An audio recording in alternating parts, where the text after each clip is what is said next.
My guest today is Kent McGowen, who is a cop in Texas before a shooting landed him in prosecutors' crosshairs, and they ended up charging him with murder and got him convicted and sent to a Texas state prison for 20 years. This is the crazy story of how it all happened and how corrupt the Texas system was against him.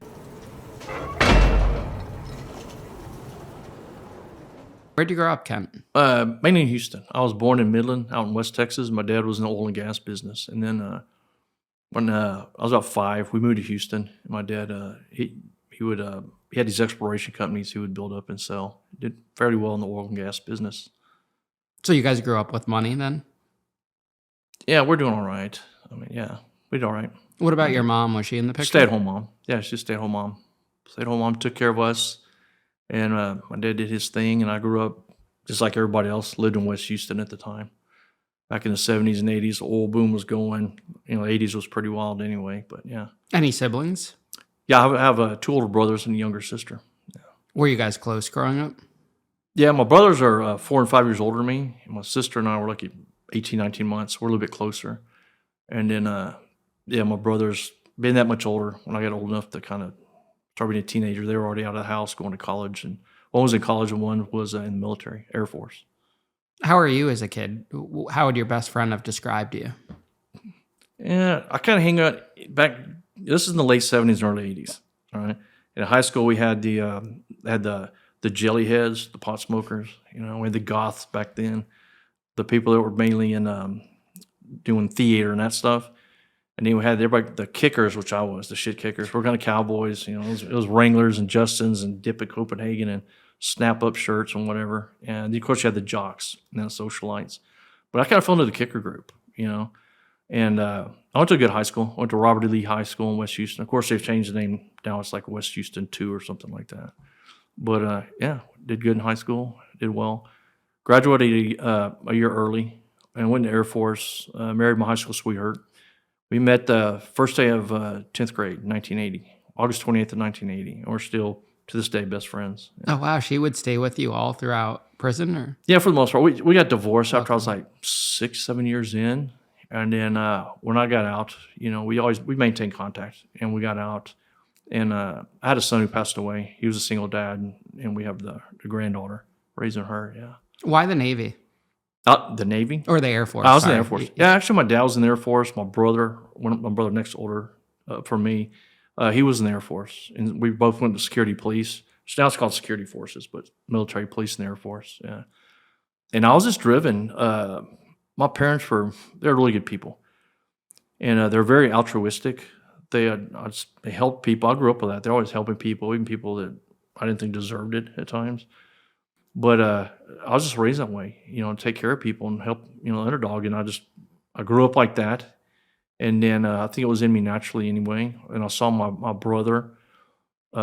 He was on the job as a police officer too, you know. I saw what he was doing. And after I went in the Air Force, you know, I went out and got into civilian law enforcement, if you will.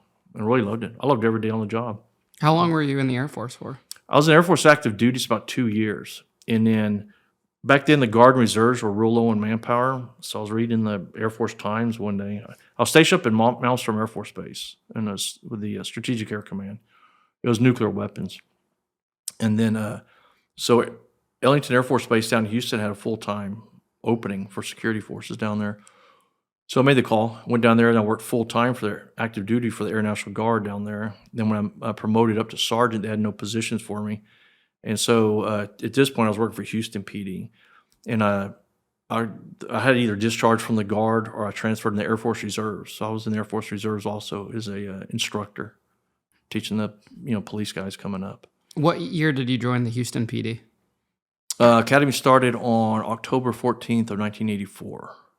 Yeah. What was that like back then? The Academy? Yeah, in the early 80s. Not like it is now. Back then, there were very few females in there, and it was very academic. But I'd already been a police officer because when I applied at the Houston Police Department, back then in Texas, you could go to work for a police department without having to go to academy. You had to start in a police academy within that year, so you could be a policeman for a year with no training at all.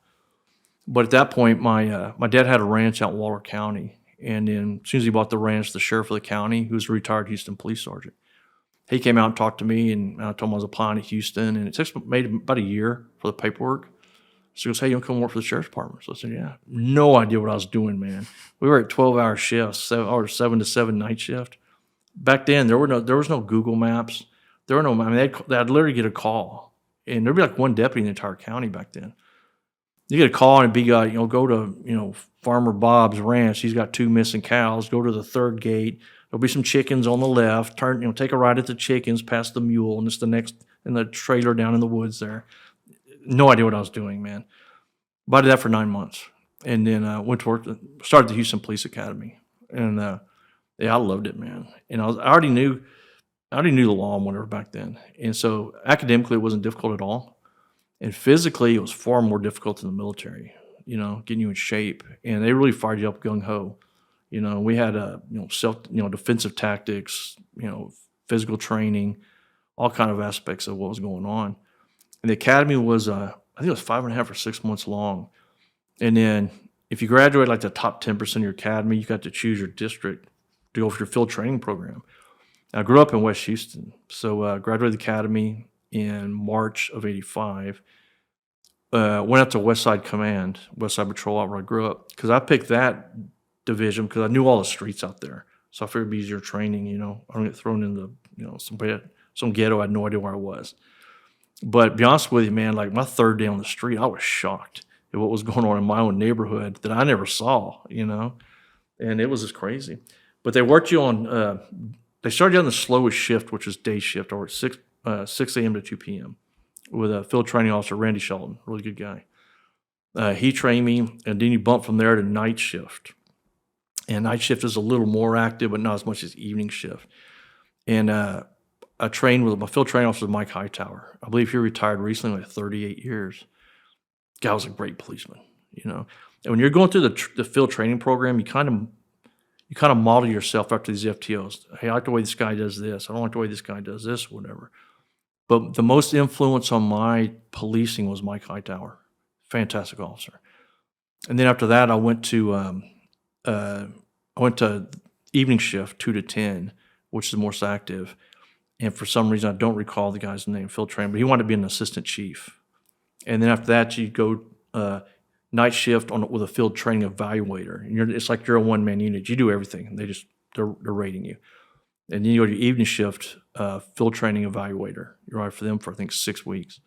Then after that, you're cleared to go on patrol. And then back then, a lot of times there's one-man units, but they try to get mostly two-man. Now I think everybody's two-man units because it's so crazy out there. But yeah, I went through that. And I went to work. After you get your 1-year probationary year, you're eligible for 1 involuntary transfer. And I got selected to go to special operations. So I did that for a couple of years. And that was a great job. What were some of those things that were surprising you when you first got on the job that you What I didn't saw in know? my own neighborhoods? Yeah. Yeah, it was crazy, man.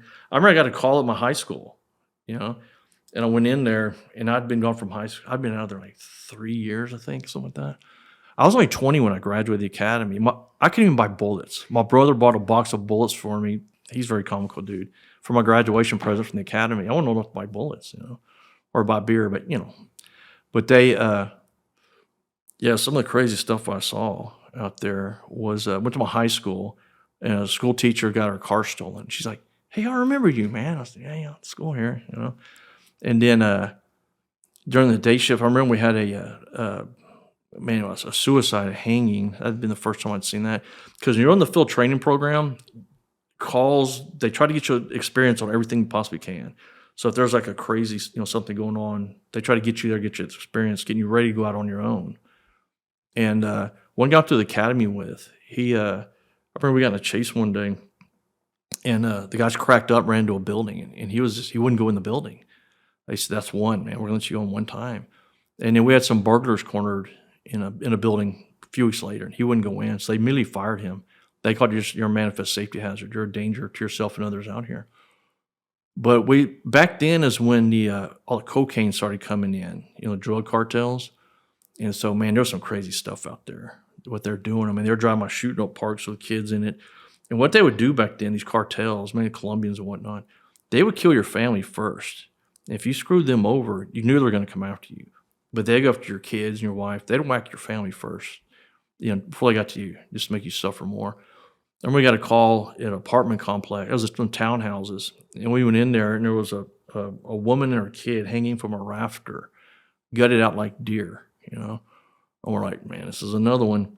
And then 2 weeks later, we had a fire in that apartment, that townhouse was burning up. Went in there, and the guy, the husband, whatever, he had been rolled up in a blanket, in a carpet, and gas poured on him and lit him on fire. But those Colombians are something else, man.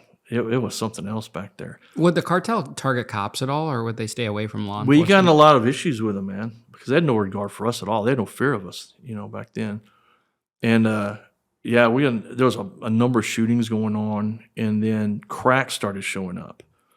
I remember when they ride with my partner, and man, when crack started, we said, man, when these crackheads, they start having babies, that's what we're seeing now, and the grandkids, that destroyed everything. But it was rough out there. It was rough out there, and then and I was on the west side, which is the nicest part of town. But it was just constant, man. You'd sign, you call it SO, you'd sign on, and we just got the computers, the MDTs in the cars, mobile data terminals, big blocky things. And they would, you'd go and you'd SO, you say SO one time, or SO two times, there's a 2-man unit. There'd be just calls holding, 100 calls. And they'd be lighted up in red, the priority ones, priority one calls. But it was just call oriented. You'd go from call to call, 10, 12, 15, 20 calls in an 8-hour shift. How did it work before the computers were in the cars? Just all when radio? I first went out there, we did not have the computers. Yeah. They came out like I was in there a year, maybe they showed up. And the dispatcher, you had like a steno pad. A dispatcher would bump you, like I was 18G 53, 18 district, and they'd give you a call. And you literally had to stop, and you write, 2403 Westheimer, robbery in progress, shoplifter, whatever. Yeah. And if you're in a 2-man unit, the guy, the passenger side, he would always get on the radio, and you literally write down the calls. What time you got the call, what time you got there, what time you cleared the call, be it arrest, report, charges, whatever. What do you think was the average response time back then? It's got to be way longer There was a than bunch it of is us now, out there, right? man. 2-3 minutes. Oh, so it's still, even without technology. Yeah. Okay. Yeah, we had key maps. They trained you on key maps in the academy. And it was like literally upper left to right. It was like northwest corner. And you just flip. They give you the key map page. The dispatcher say that'll be 560 D Delta. Like go to page 560 in the grid square of D. You narrow it down. But one thing, I grew up out there, so I knew most of the streets. And then after your patrol out there, you get to know your beat. You get the same calls, the same apartment complex, the same this or that. But it was pretty violent out there. Saw a bunch of crazy stuff. And I remember when AIDS started flaring up. This was right before AIDS came up. We had it's called Rosewood Apartments, and it was for a gay community, as they say, lived there. And these two guys get in a fight. And we get in there, and one guy stabbed, laying there dead on the floor. Glass door smashed in. The other guy's covered with blood. And I was a rookie, and neither guy had their shirts on. I looked down. I thought it was the guy's intestines hanging out. I was like, what? And I looked at it. My field trainer said, no, that's his ear. He picks it up. So the guy was there. I looked at the other guy's ear. It was gone. The guy who was dead had bitten off the other guy's ear. This was before AIDS. So I stuck up next to his head. Hey, it's a match, dude. I guess you were here when this happened, But back in the area where I worked, all the big nightclubs were going on in the 80s. So I worked mainly evening shift. They had 2 to 10. They had like 3 to 11. They would split the shifts.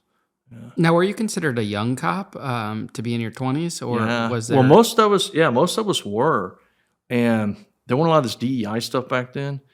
And while I worked out at West Side, it was mainly just white guys out there, all of us from their 20s. There were some older guys out there, but I'd say 98% of us were in our 20s out there. And it was in Texas or in Houston, Harris County, call their police cars shops. I think LA does now. Because they call them a shop because when you go to roll call, and when you leave, you grab your shotgun, your gear, and that's like your own business. That's your structure. There's no one out there watching you.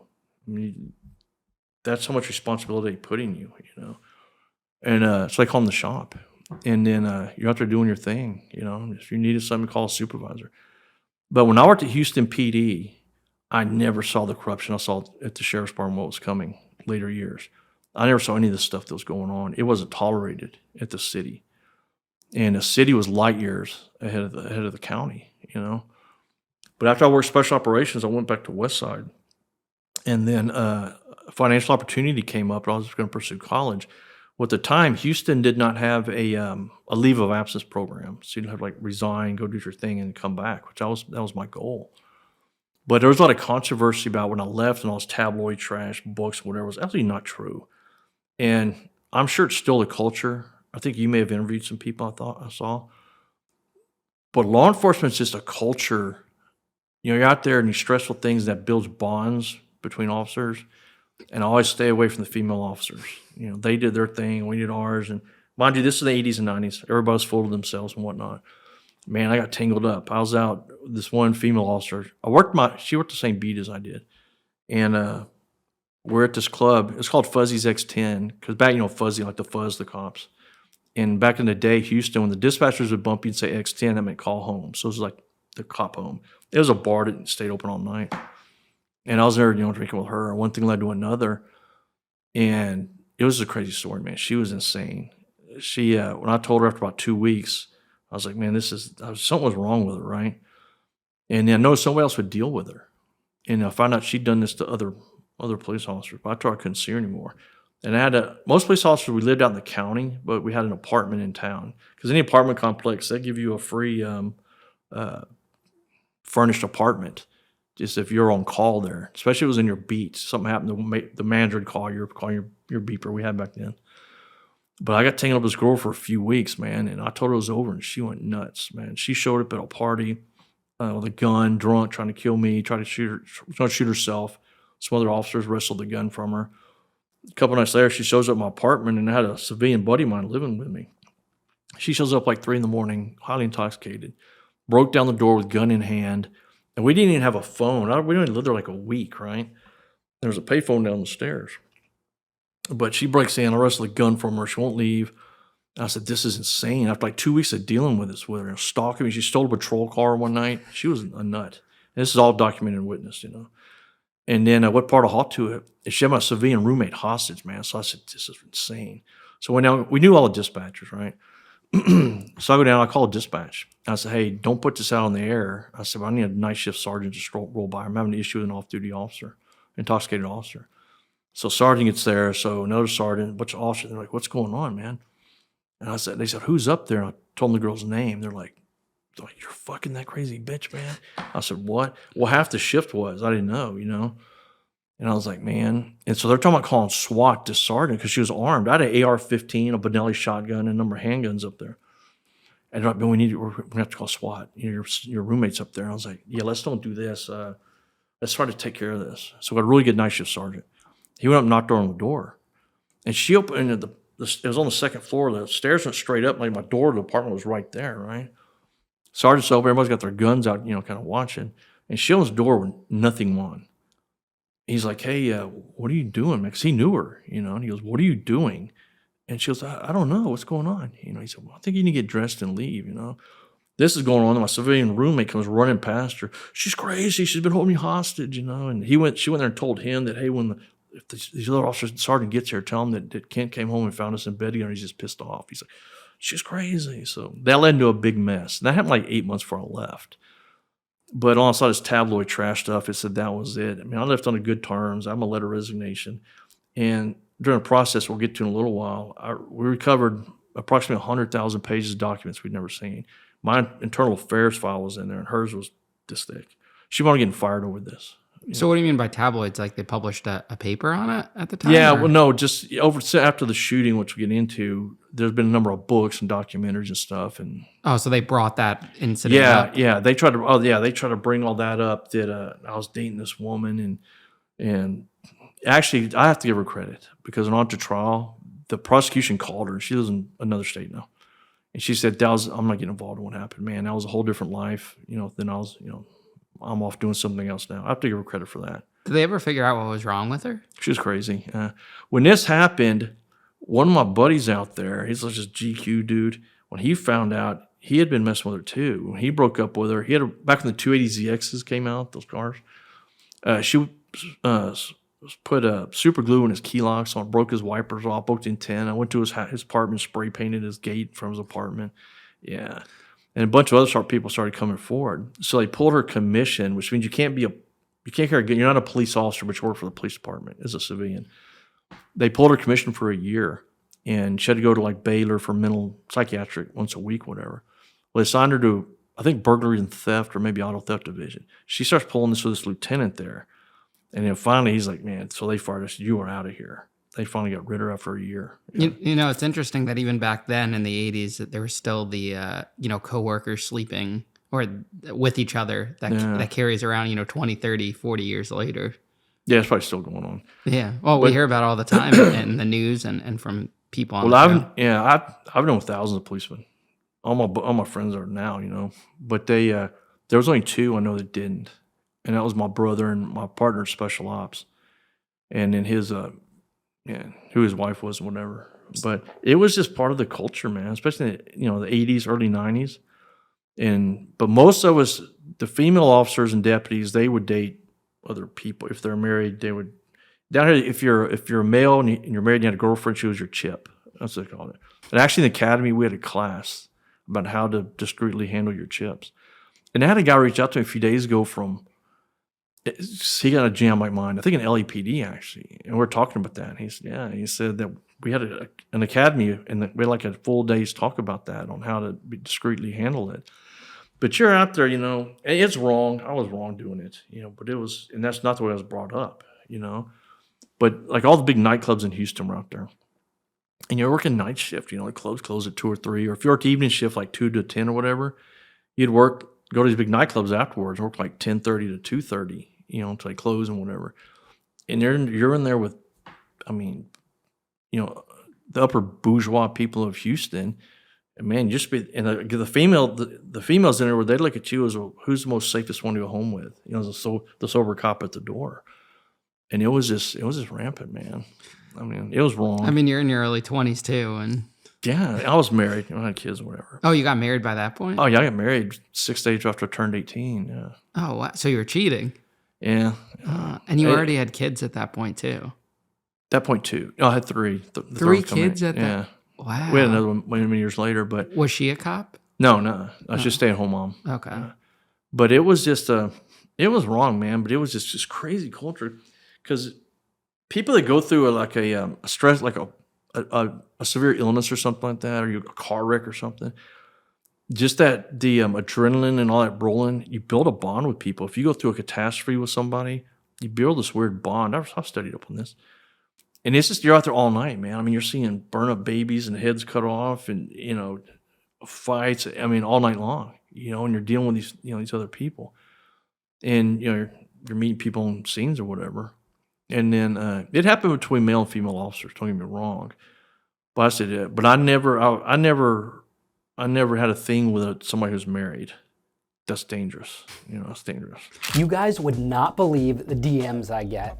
Every single week, someone messages me saying, Ian, I could get you Martha Stewart, or I know Jordan Belfort personally, or I've got 6ix9ine ready to do your podcast. Then comes the best part, just send a deposit to lock it in. Yeah, nice try. The scary part is some of these messages actually look legitimate. They copy management companies, use professional email signatures, even send fake contracts. If you're excited enough to land a huge guest, it's easy to let your guard down. One thing I've learned from interviewing hundreds of scammers and fraudsters is this: if someone is trying to rush you into sending money before you verified who they are, stop, slow down, double check everything.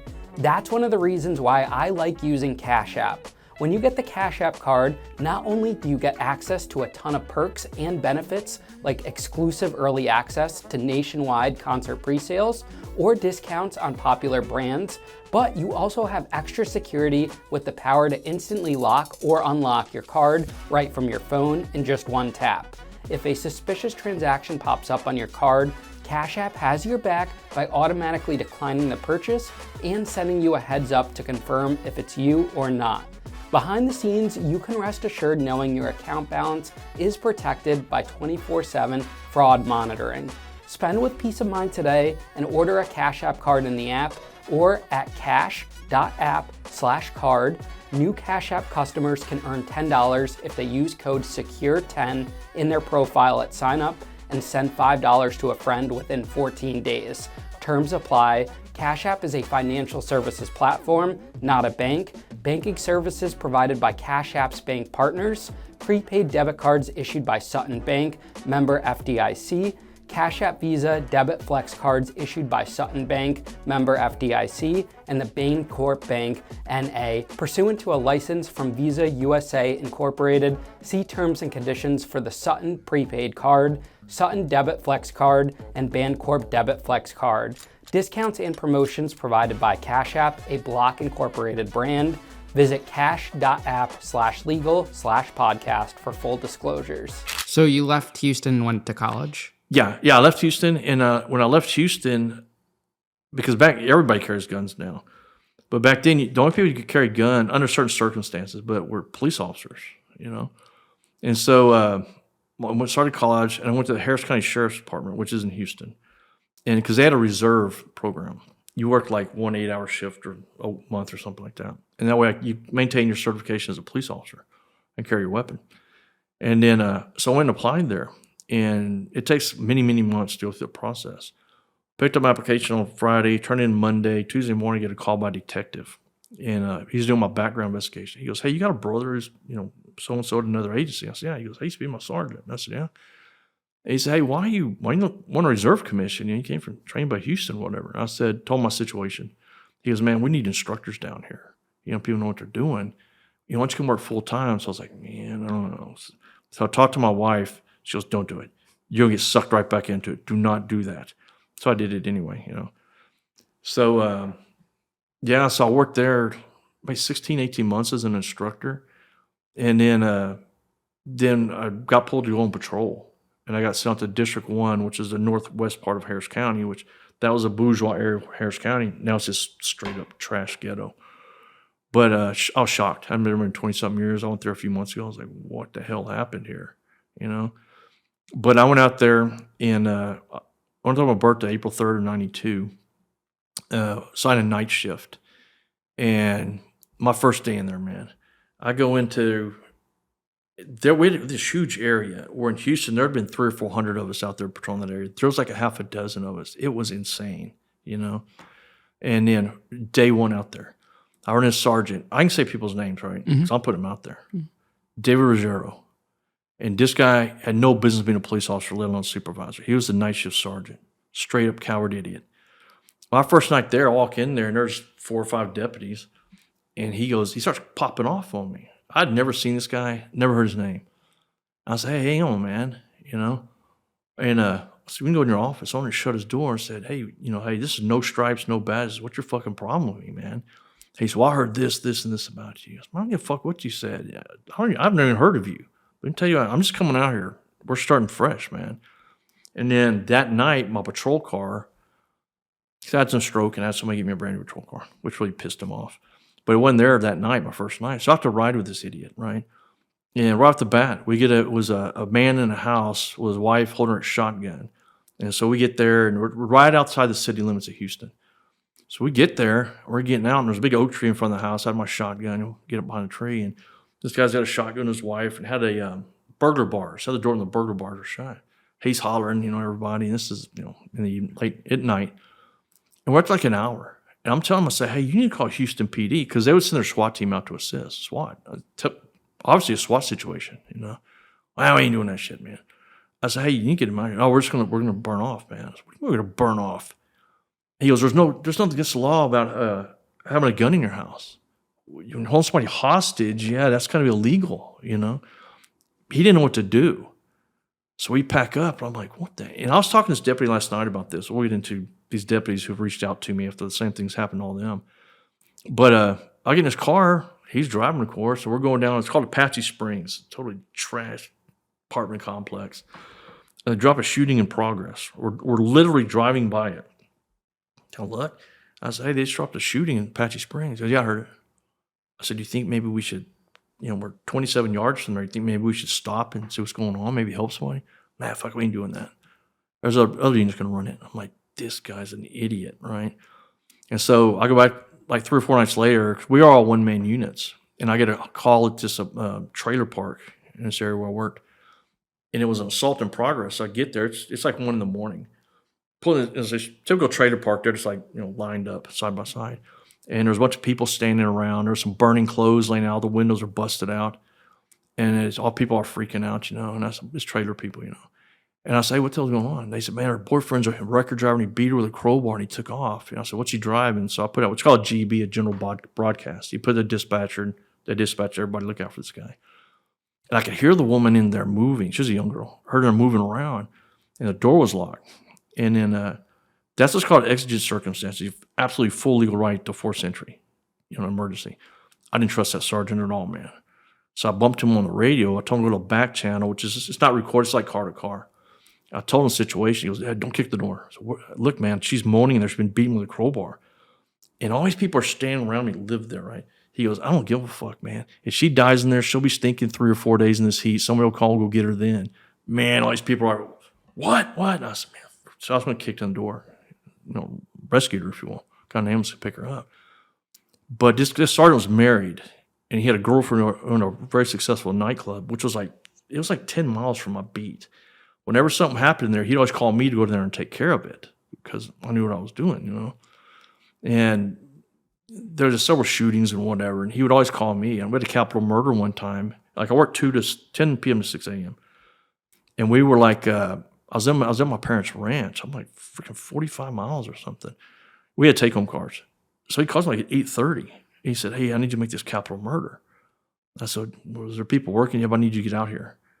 All right, man. I said, hey, you know where I am, right? He goes, yeah. He said, I'll run hot. So I'm running a licensed siren, like 45 miles, So I get there, and the evening shift deputy's got a call, and it's like a row of townhouses. And the back door was like open about this far. Back in the day, they had the big stereos and speakers like our parents or grandmother, whatever had. And they were like stacked up and the door was open. So these 2 deputies go in there. Obviously, it was a burglary had been going down. And there was a dead female on a bed. I remember she was wearing a yellow shirt and red pants. And she had a phone cord was tied around her hands and her feet, and they had a belt around her elbows, and they put a pillowcase over her head. She'd suffocated, Man, his deputy was like poking the body and stuff. I'm like, what the hell? And there was like, I remember her carpet was very nicely vacuumed. You see the pattern, whatever. Man, his deputy's walking around touching stuff. I'm like, this is a capital murder, man. And that idiot sergeant, back in the day, they used to have little,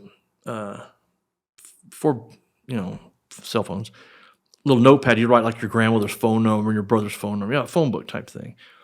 And that idiot Rogero's digging around. He finds one in a drawer. He goes, hey, go next door to the neighbors and start calling these numbers and find a family member to tell them what happened. I said, dude, that's not my job. His body belongs to a medical examiner. I'm not going to do that, man. And it was constant problems with the guy. Constant problems with this guy. I remember one night I was eating at Denny's like 4:30 in the morning, and there was a shooting. It was Coco Loco. It was just this throwdown bar. And I was like literally 40 yards from it. Shooting drop, and he's on the way, and he's bumping some other deputies go there, right? So he started bumps me and goes, go to the back channel. I said, what do you want? And he said, where are you? I said, I'm at the Denny's. Aren't you like right around the corner? Yeah. Because it was outside my beat, and he'd always get on us about being outside our beat. And I said, you want me to go over there? He said, yeah. So I don't know if y'all have Denny's where you're from. Yeah, of course. But you walk, it has like a little vestibule, like doors. They used to have like a payphone and gun machines or whatever. Then you went to a secondary door and you go in. I opened the first one, this little Hispanic guy, pouring sweat, panic. He runs up, I'm in the little vestibule. He runs up trying to bang in to get in the doors. Well, we're like 45 yards from a multiple shooting scene, right? So I think, man, pretty smart guy. So I, put my detective skills together and said, this guy may be involved in this, right? So the guy's banging on the door and he starts screaming, right? So I'll pull my weapon on him because clearly he's involved in the shooting. I don't know what's going on. So just several people shot. So I kicked the door. They flew him and knocked him down, right? So I get on top of him. I roll him on. He's going, me Bicky, me Bicky, me Bicky. I didn't know what he's saying. But I don't know how he went dead. He had 2 bullet holes, one on each side of his spine, between the spine and the shoulder blade. So on the radio, and I called and I said, I got a guy shot here, right? And so that idiot sergeant pulls up. Man, he's like grabbing the guy and I say, hey, man, you need to bag his hands, Well, I don't have for GS, gunshot residue test. And I said, there's a water birder right there. Go in there and get two new bags. And he just bagged this guy's hand, We're trying to get life flight in. The idiot sergeant's trying to get the helicopter land. I'd do something else, man. But anyway, to the main theme of the story. I was out there a few months, and I went to a very large disturbance. These was good kids, there's teenagers partying, whatever. A nice neighborhood. And at this time, we had drive-by shootings, automatic weapons started showing up in the district. And I was out talking, these are good teenagers, man. I was just, shooting breeze them, like, 1 in the morning or whatever. And they said, hey, these shootings going on? I said, I'm familiar with it, yeah. He said, hey, it's a guy named Keith Skura. I said, what's he drive? He drives a red Beretta. He's the one bringing the guns in here and selling them, right? And to this day, the district attorney's office has held this guy from us. He's buried out. He's out somewhere. But so I make note of it, right? And so I had that. David Ruggiero was my idiot sergeant, and my lieutenant was Jay Coons. Policeman's policeman, Marine, sharp. This guy knew his business, man. So I just dealt with lieutenant, which being in the military, what I know, don't jump your chain of command. But when you have a totally incompetent coward, you have to do what you got to do to get the job done. So I coordinated all this with Lieutenant Coons, and he trusted me. He knew what I was doing. And so a couple weeks later, I guess, I pull over this little ratty station wagon, driving through this nice neighborhood, like 2 in the morning, rolls through a stop sign in front of me. Clearly didn't belong in the neighborhood, right? So I had my probable cause. He rolled through a stop sign. So I stopped him. They had a little bit of weed, and this guy, Michael Schaefer, who wanted to be my informant on this, he was driving. Next to him was this guy who gave me this bogus name. It was actually the Keith Skura guy. And Michael Schaefer's girlfriend was in the back. And I think all these details, but in these books, these tabloid trash books, whatever, that I was jamming them up, hitting them up on his girlfriend. That happened, all lies. They had some weed, and they said, I wrote a bunch of tickets. There's no ticket. I didn't write tickets. There's a record of that. So I let them go. Hey, be an asshole. Don't smoke weed, whatever. So a couple weeks later, the guy, Michael Schaefer's by himself. He does the same thing, right to the stop sign in front of me. I pull him over again. And then it's kind of like a little cul-de-sac or no houses on it. And then this guy starts talking, and he said, hey, man, you know about these guns out here? And I said, yeah, He said, I know all about it. So immediately my police senses were up. Why is this guy voluntarily? More than like he's trying to get out of me arresting him or anything. We're just talking, And he said, yeah, there's a burglary ring down here, going on up here. He said there's some real gangbangers out of Houston. They come up and recruited a bunch of these guys, some of these guys I hang out with, to burglarize these big, expensive homes. And whatever these guys stole during the burglary, they kept, except for what the gangbangers wanted with basically semi-automatic rifles, AR-15s, Mini-14s, whatever, FNFALs. And gangbangers taking them and converting them to full auto and putting, silencers, suppressors, and lasers on them, which is cool back then. And these are what were showing up on these shootings, right? So I run this by my lieutenant, Coons. And he said, well, keep me posted. But when I talked to Michael Schaefer the second time, we had beepers, no cell phones back then. And I had a business card, and I wrote my beeper number on the back. I said, hey, man, if something happens, give me a holler. All right. So I'm still thinking, why would this guy tell me this? Which has been a big controversial issue over this, right? And so a couple weeks later, he calls me. He said, hey, some of these dudes I hang out with, they burglarized a house last night, and they got a stolen gun. I said, what kind of gun? He said, it was a pistol. It was a revolver, Smith & Wesson 357 it came out to be. I heard my Coons, and Coons said, yeah, just come in plain clothes and do a buy bust on the gun. We'll just do the bigger fish thing, like in drug deals, or, get the smaller guy and build up. So make a long story short, I arranged for the buy bust. I'm in a wrecker, working plain clothes. I had the jump out guys, my other deputies hidden behind the building.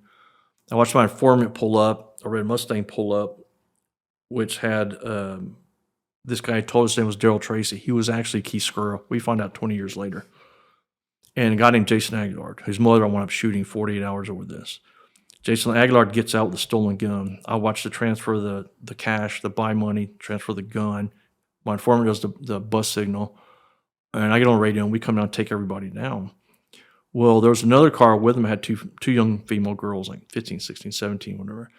And they're all hysterical. I say, you hang out with these guys, you're going to get in trouble, you can get out of here. Well, they go down the street, and they get Jason Aguilar's mother, the suspect I wound up shooting. She was in there drinking. She was married, and her boyfriend was married, but not to each other. And these two girls go down to this piano bar and get her. And so she shows up at the scene. I see this Lincoln Town car pull on. I'm sitting there, kneeled down next to a patrol car. Her son's in the backseat of a patrol car I'm talking to, filling out the record slip, which comes into play on this. I see this female pull up and get out, clear intoxicated. And I looked at Scott Genovese, one of my best friends, who wound up committing suicide over this. I looked at Scott, and I said, man, there's somebody's pissed off parents. Well, I never say her name. I said, Susan White was a suspect. That's all she ever was to me, was a felony suspect. But she goes up to a patrol car, says something. Then she goes to this line of deputies. And at this point, I was like 5'11", 185. I was 27 at the time, you know. I've been doing this for 34 years. But she goes up to Tommy Welch. He was like 6'4", 325, in his 60s. I'm not McGowen, that's McGowen. Well, she goes to Chris Gush, tall, skinny, redheaded, green-eyed, looked nothing like me. She goes to 4 different deputies. They find out that's McGowen over there. So I'm in plain clothes. She goes up, my partner Scott Genovese was standing there next to me.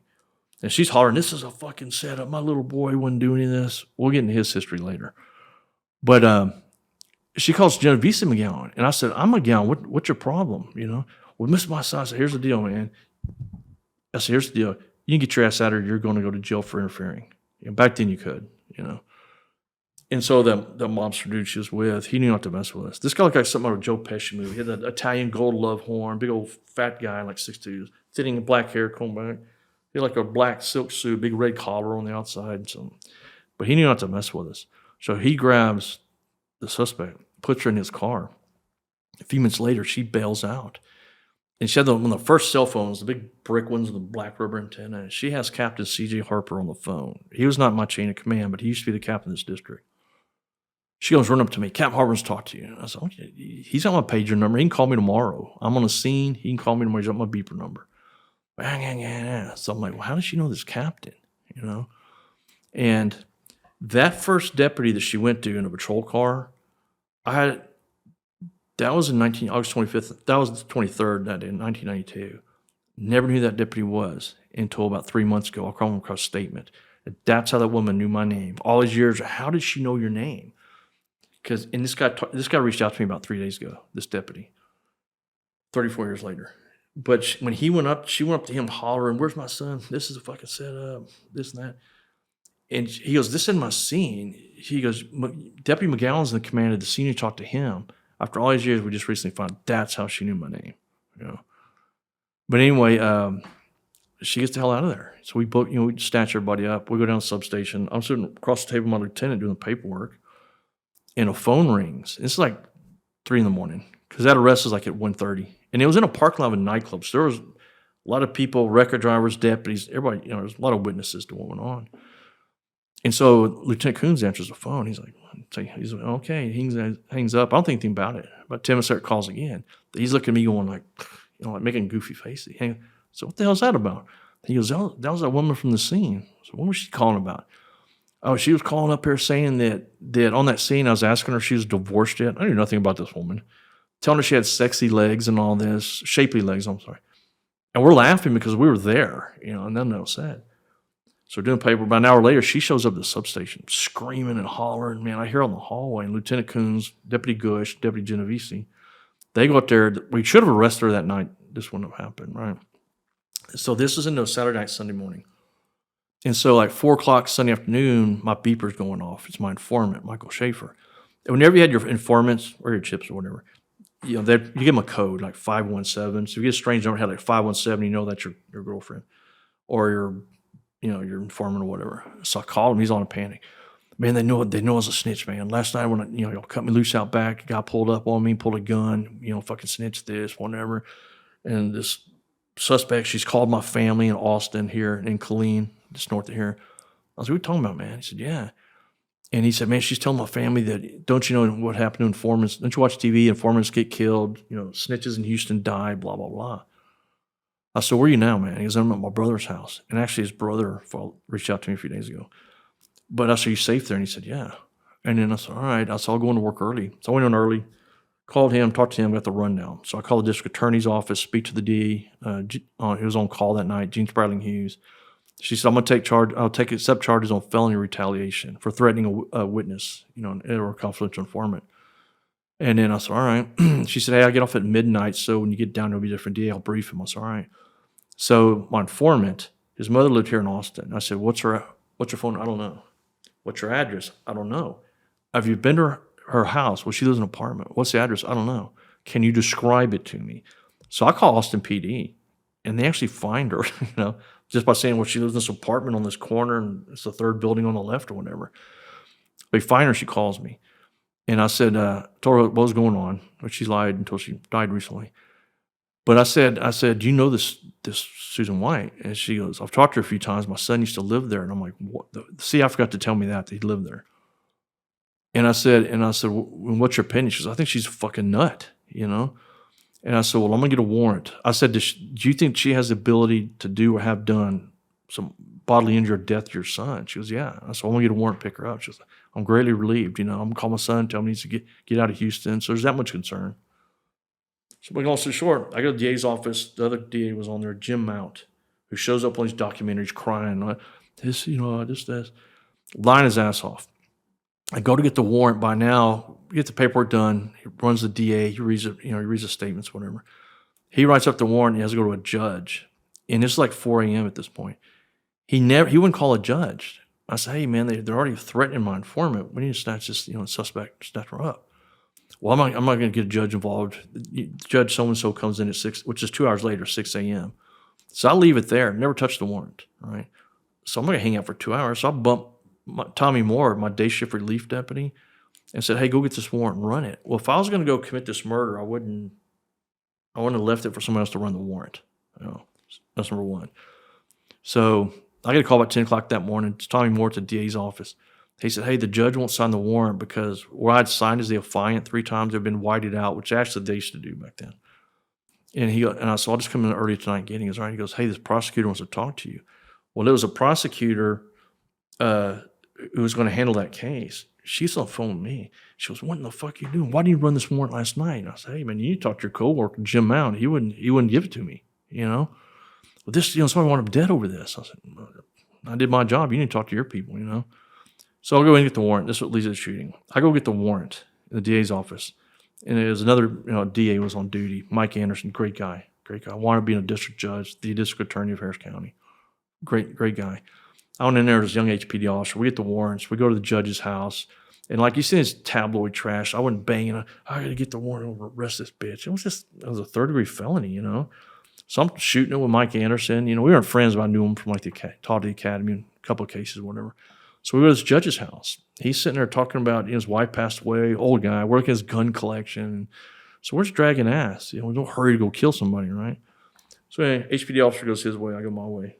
So I bumped that idiot sergeant on the radio over zero. I said, hey, I got the warrant. Bring it to the office. It's all right.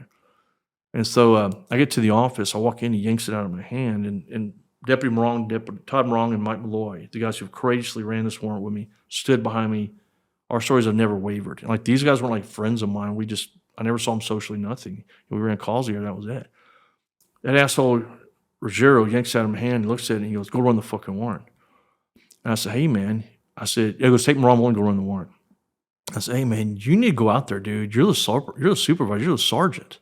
I said, there's drugs, burglaries, gangs, automatic weapons. You may want to get your ass out of the safety and comfort of your air-conditioned office. Get out here, man. And he looks at me, and this is a direct quote. He goes, what are you, some kind of fucking pussy? Take Morong and run the fucking warrant. That's the first sentence in the book. I think it's in bold, actually. What are you, some kind of fucking pussy? The first words in the book. It was written about this recently. But I looked at him again, and I said, hey, man, you need to get more deputies out here, Because Houston, we used to have like a sergeant and 6 or 8 officers run a felony warrant, And so why would I try to get this asshole sergeant to go with me and run a warrant? Everybody despised him. Everybody hated him. But why would I get him to go with me to commit a murder, right? And then why would I want to get more deputies that I didn't even know? I kept saying, you get 6 more guys to go out here, man, What are you, a fucking pussy? Tell them on a fucking warrant. So, now I'm trying to get more deputies that I don't know to go commit this murder. I bring 2 guys I didn't really know, So while we're walking out the station, I stopped, and I'd never done this on a warrant before. I'd worked organized crime. I've served many warrants. I was going to call this female. I didn't know she's crazy, drug addict and all this. Because back then, I don't know about now, you could have a no arrest bond where you go to your bondsman, post bond and keep him going to jail for 1 or 2 days and show up at court a day or 2 later. So I figured being in this, this bourgeois neighborhood, whatever. Like I said, I didn't know any background on her. And so, and we have the copy of that where there was 2 calls on the answer machine, phone mate they used to have, where I called. So we step outside, I'm wrong, what the hell's going on? So I was going to run the warrant, I brief them. So we parked like a door or 2 down. And Deputy Todd Morong and I go to the front door. Malloy goes to the back. And this is exactly why all this stuff, I think that Breonna Taylor started, no knock warrants. This is why you don't knock on a door. I've always done dynamic entry. Sneak up there, crash the door. It keeps the suspect from, fleeing, hiding, running, grabbing a gun, like happened here. If we just kicked in the door, none of this would happen. But Morong knocks on the door, and then Deputy Malloy went to the back to maintain security. And then the house was dark, and then the suspect comes to the door, clearly intoxicated. She was on 4 different drugs after the autopsy. She was blasted out of her mind. She was slurring, yang, yang, yang. Who is it? And Morong says, hey, it's the sheriff's department when you talk to you. I don't know. What do you want? What do you want? He goes, what? And we found out she'd called 911 34 nights in a row. She'd always call, somebody break in my house, somebody's going to burglarize me. And these deputies go to her house. She'd open the door with nothing on or a thong or whatever. Yeah, she was quite the character. And I had just gone to work in that district, so I didn't know all this. And Morong, the 2 guys with me, Morong and Lloyd, they worked the whole southern end of the district, so they didn't know this was going on with this woman. This is how the captain winds up banging her, and a lot of other guys we find out years later. But she's all slurred, and so Morong says, hey, we got some stolen property we recovered from you. We need to give it to you. And she starts hollering, open the door. She said, I want to see your IDs. It was like these real nice double doors, like the cut glass. You could see through it, but you couldn't, So Malloy tells her, Morong tells her, Deputy Morong, he said, hey, open the door and we'll show you our IDs. We ain't hand under the door. So now she calls the sheriff's department. And she said, I want to talk to Lieutenant Coons. I want to talk to Lieutenant Coons. They're like, they don't know what's going on. This is some crazy drunk lady calling. Sheriff's department, they're saying, well, dispatchers, well, Coons, he's not on, he doesn't work this shift, or he's not on today or whatever. You have to call him at the station. And she starts calling 911. And she starts hollering, there are deputies out here, there are detectives. They say they're out here with a warrant, and they're telling her, you need to open the door. These guys are out there with a warrant for your arrest, basically. And I know it's being recorded, right? So I'm not going to go commit murder while it's being recorded by the police. And so this went on like 15 minutes, And then Morong said, this is Deputy McGowen, Deputy Morong with Sheriff, you need to open the door. Well, she hears my name. So she starts hollering, get that fucking deputy, get that McGowen off. She never says my name, Kent, which is my middle name I've always gone by. Get Deputy McGowen off my property, and he thinks he owns the world, and he's been sexually harassed me. I was, man, Morong and I were like, how does she even know my name, right? Morong and I were like, what the hell? So, and we had a warrant. We didn't have to get permission, but I didn't trust that sergeant. So Morong and I talked. So I'm going to bump this idiot sergeant because she was too scared to go with us out there. So I go to the driveway, and I bump Sergeant Roger on the radio. I said, hey, man, we're out here. She's refusing to open the door. What do you want us to do? I just wanted his permission because we didn't have to I didn't trust that guy. And he said, we were on a back channel. He was a fucking felony warning, run the fucking door, kick the fucking door. I said, man, you need to get your ass out here. He's sitting there in his air conditioning office. You can get your ass out here, Rogero. He wouldn't come out. So that's another time. What if he just said no? Don't hit the. Well, then there's my murder plot again. Or if he'd come out there like a supervisor who had balls should have done. And so I go up to him and tell Morong. I said, hey, Rogero said kick the door. And his 2 doors, for whatever reason, the doors opened out. So I was a pretty good sized dude. Todd was way bigger. Todd, bam, his door twice. It's not budging. I said, there's no sense in tearing up these expensive ass doors. Just maintain security here, and I'll go around. I'll force entry with Malloy in the back. So I run in the back of Malloy. We knock on the door. And then during this time, Morong, the front, sees a suspect coming toward us through the glass, the shadows. Excuse me. So he hauls his ass around to tell us, well, I don't know, Morong's behind us. They're coming up behind us. Malloy kicks the door one time, nothing. Kicks the second time, it cracked. And the alarm went off, man. It's still like to hear, like watching TV, a house alarm goes off. It's a trigger, man. I just like, oh man, never forget that. But it cracked the door. And Malloy goes, it's not coming down. And I said, hey, hit it again, man. It's like, bam. He was a big dude, too. The whole door frame crashes through. We went into this little utility room. There was trash. The suspect had destroyed the house. I was 27 at this point. She was 46. Her husband was 53. He had left her for their 17-year-old maid, who he had a kid with at this point. So she was all pissed off. She trashed the house, spent all his money and all this stuff, right? So, anyway, so Malloy goes in because it was trash. He trips and falls over the garbage. So, of course, I go over him. That's just officer safety, cover my own guy. So this was me, number one, in the stick. I don't know Morong's behind me. So I clear the little breakfast area in the kitchen. Look to the right, and there's a very large living room. There's a door which led into the bedroom suite. I see the suspect moving right on my flashlight hit her. I see it go across. She has something in her hand. I thought it was a portable phone she was running around hollering on. And that's when she went to get the gun, apparently. So we beeline over there. And there's a lot of controversy. Well, why didn't you search the rest of the house? You ran right to her and gunned her down the bedroom. Yeah, I'm running a felony warrant on a suspect. If there's a suspect, why are we going to go search? Why are we going to look for the suspect? There they are, Why search the rest of the house at that point? So I see her shoot across there. And we had our weapons out, of course, flashlights. And so I go and lean on the door. And this point I said, no, Malloy's right. Physically right on top of me. I know Malloy's behind him. I lean on the door like this. And I look in, and she had a pistol in her right hand. She had her right elbow on her hip. She never says a word to me. At this point, I hollered at her. I said, drop the gun, drop the gun. At this point, and you do tunnel vision. So in a way, somebody's going to kill you with her hands, right? So I'm watching the gun in her hand, And she comes up like this. And I've been in situations, doing stuff like that. And then it just wasn't clicking, man. I'm in this nice house. Here's this blonde-headed woman. I mean, it just wasn't, they say fight like a train like you fight. I mean, I went like in a crack house or, trap house or whatever, And then I literally, she comes up like this, or the weapon's index, her fingers on the trigger, right? I have my flash like this. So I said, drop the gun. She comes up. I said, drop the gun, I'm going to shoot you. I see her put her finger on the trigger, right? So I do my thing to protect myself, and my brother deputy's behind me. And first shot clipped the cuff, so she was at least pointing her right hand at me. There's a lot of issue about that. Clipped the cuff, and it struck her center mass. And it was pretty much an immediate lethal round.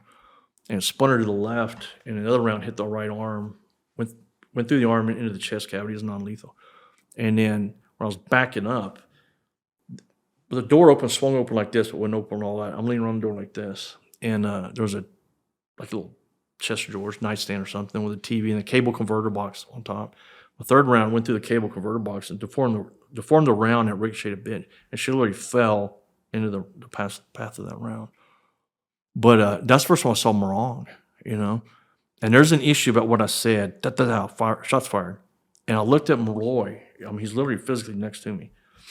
I looked at Malloy and I said, because my immediate emotion was anger. I mean, I was put in that position, It was better out shots. I looked at Todd, and it takes like maybe 1 or 2 seconds. I said, man, you fucking heard me. I fucking told her, man, He's like, gotcha. Well, I was saying that, and then Morong went and jumped on top of she landed on a waterbed, jumped on the suspect. And it came out on both trials that better out shots of fire. I looked at Malloy, and we were by no means buddies at all. I mean, we were friendly. We worked together. That was it. Ran calls together at night. But it was like, hey, wink, wink, nudge. Hey, you got me, right? You got me. You heard me tell her, right? We got this, right? Absolutely not what happened. I was in a rage. Fuck, I told her, man. I told her, So then Morong gets on top of her. And I don't know what to do with my flashlight. I always handcuffed the suspect. So I have my weapon out. Todd's on top of her.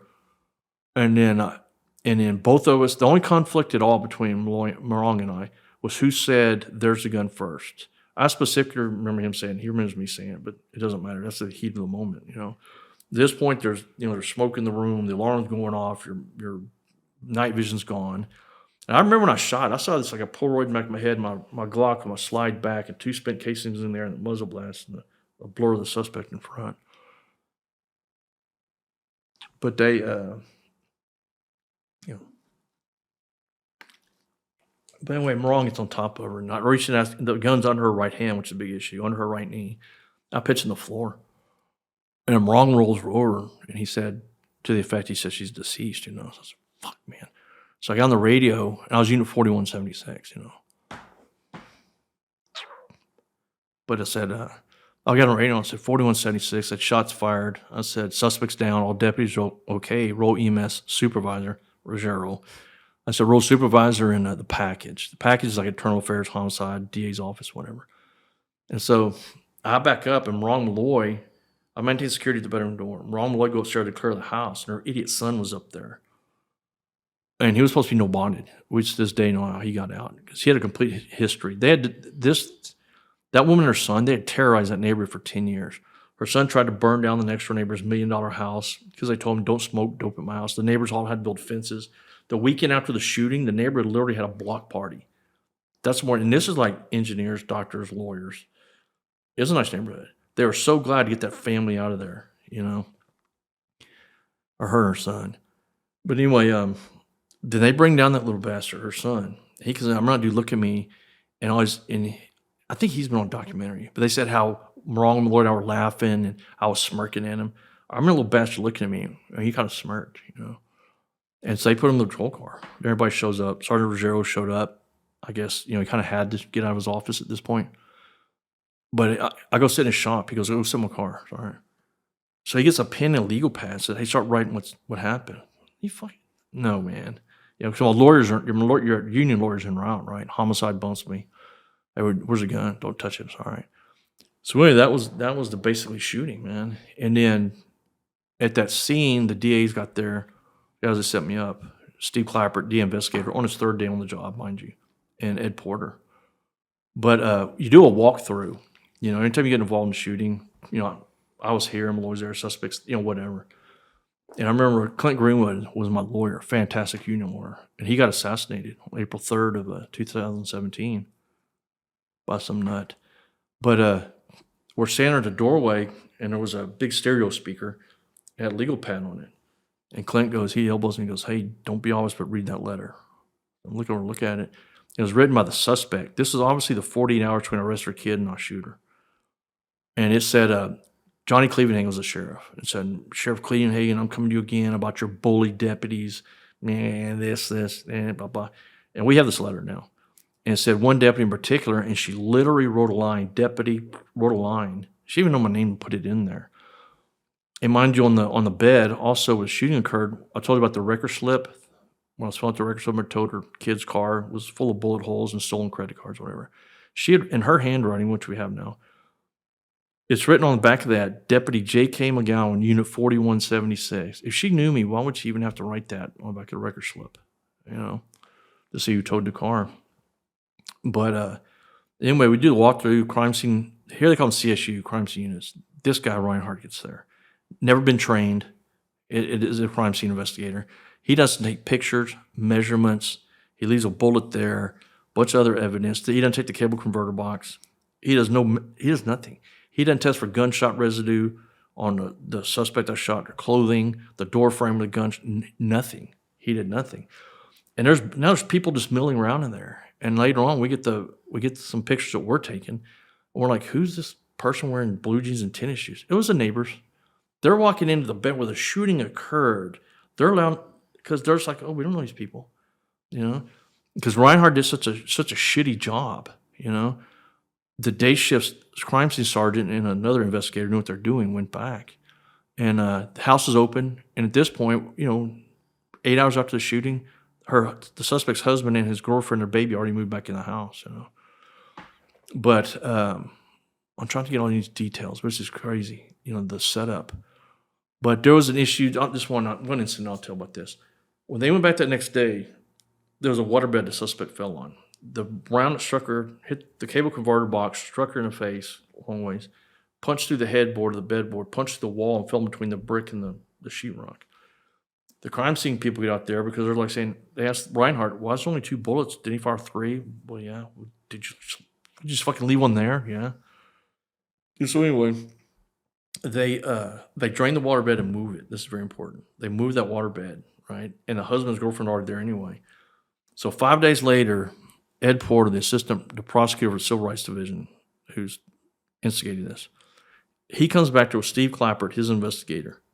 He was retired HPD homicide investigator, clown his entire career. And John Denholm, which we'll get to, Lieutenant set me up. They go back there 5 days after the shooting. The waterbed's moved at least once. And mind you, the day after shooting, when the crime scene sergeant went there, they drained the water, moved it, and they cut out a 2-foot by 2-foot section of sheetrock to get the bullet out of there. And so 5 days later, these guys, Porter, Denholm, and Clapper, set me up. They go in there and they got these strings. They're saying where I was supposedly standing and all this stuff. Which even they had lasers back then, just rudimentary, but to shoot lasers for stuff like that. So that all happens, and that plays into a part about what he testified about the bullet hole. But anyway, the grand jury comes up. You always see a grand jury if you're a policeman, if you injure or hurt somebody or kill somebody. It usually takes 3, 4, 5, 6 hours. So, man, we're starting getting calls by people. Man, Chip's of mine, girlfriends, and relatives. People had nothing to do with the shooting because I did nothing wrong, ballistics, forensics, all that. That's a whole crazy story, but there's no argument she had the gun. And she illegally, the suspect shot illegally bought the gun she pulled on me from Champion's Pawn Shop. It had the receipt in there and had the ATF form 4473 when you buy a firearm. But she feloniously bought the firearm because she was a convicted felon, a drug addict, alcoholic, in and out of mental institutions, voluntarily and involuntary her whole life. And her son even testified she bought the gun to murder her husband with. That's why she bought it. But anyway, crazy shit was going on, and a grand jury comes up. And the grand jury convened for, I think, 6 weeks on this instead of 6 hours. So I get subpoenaed, so I go in a uniform, right? And I think they changed it now, but in Texas, each district judge picked their own grand jury. So they got their neighbors, their brother-in-law. So you got a bunch of old white guys on every grand jury, because they're all retired. They're like friends of the judge. Literally, that's how it used to be. So all old white guys, a couple of women on there. And then I have some pictures I can give you. But they give me this little Raven 25 automatic with pink grips on it, the DA. Well, this is the gun. That's not the gun. I'm in uniform, That's not the gun she pulled on me. It's like a little, what a Raven is, a little nickel-plated 25. Well, pink grips. It's in the gun. We're just simulating us. You need to get a similar gun. They wouldn't. But it was just a joke. But they asked at the end, they need the grand jurors have a question for Deputy McGowen. This old white guy was sitting next to the nearest one to me on the end. He goes, yeah, I got some questions. I was like, here we go. And he said, why don't you shoot the gun out of her hand? I said, why don't you quit watching stupid movies? Hey, technically that's illegal. If somebody's pointing a gun at you straight on, if I miss the gun, it's going to hit him in the chest anyway. Even if I hit the gun, it probably is going to. And if they were going to shoot, that can make the weapon go off, Then he goes, well, why do you fall back and call SWAT? I said, because this is NHPD, this is the county. We don't have SWAT. We were basically the SWAT team out there. There was no SWAT to call, But after grand jury, about 2 weeks later, I get called by my bureau major. He's a good guy, Charlie Wiedemeyer. Been there forever. I think he's still alive, actually. But it was my day off. Charlie Wiedemeyer called me, and he said, he's kind of talking quietly. He said, can you hear me? I said, yes, sir. He said, hey, get your attorney and meet me. You need to come down to internal affairs. I said, all right. And he's quiet, and he said, bring your lawyer. I said, all right. So I called Bob Thomas, one of my union lawyers, retired Houston PD sergeant, good guy.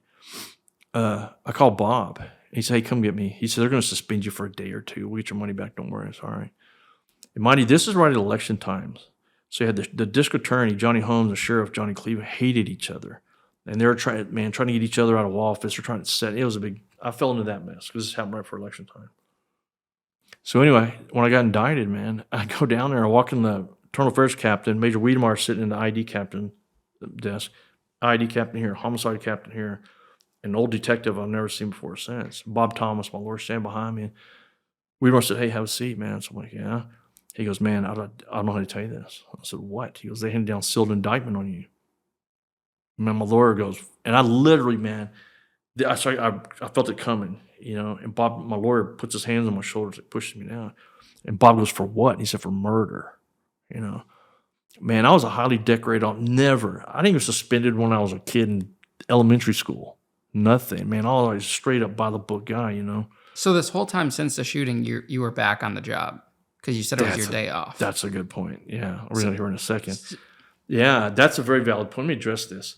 Nowadays, the police officers, back then, even the Houston PD, they had all psychological services. The county didn't. Light years behind. If you see police officers in a shooting, you get 2 weeks desk duty, take a week off, light duty for a month, whatever. Those two deputies were with me. They went back on the street for 2 hours. They gave their statements, and it was like 4 a.m. I never got a day off. None of us did. And a week after the shooting, I called this dickhead Rogero.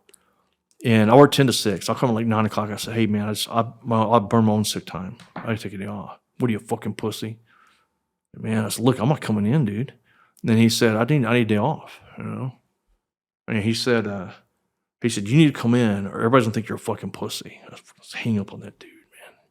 And I went in just being an asshole. I didn't do anything that night.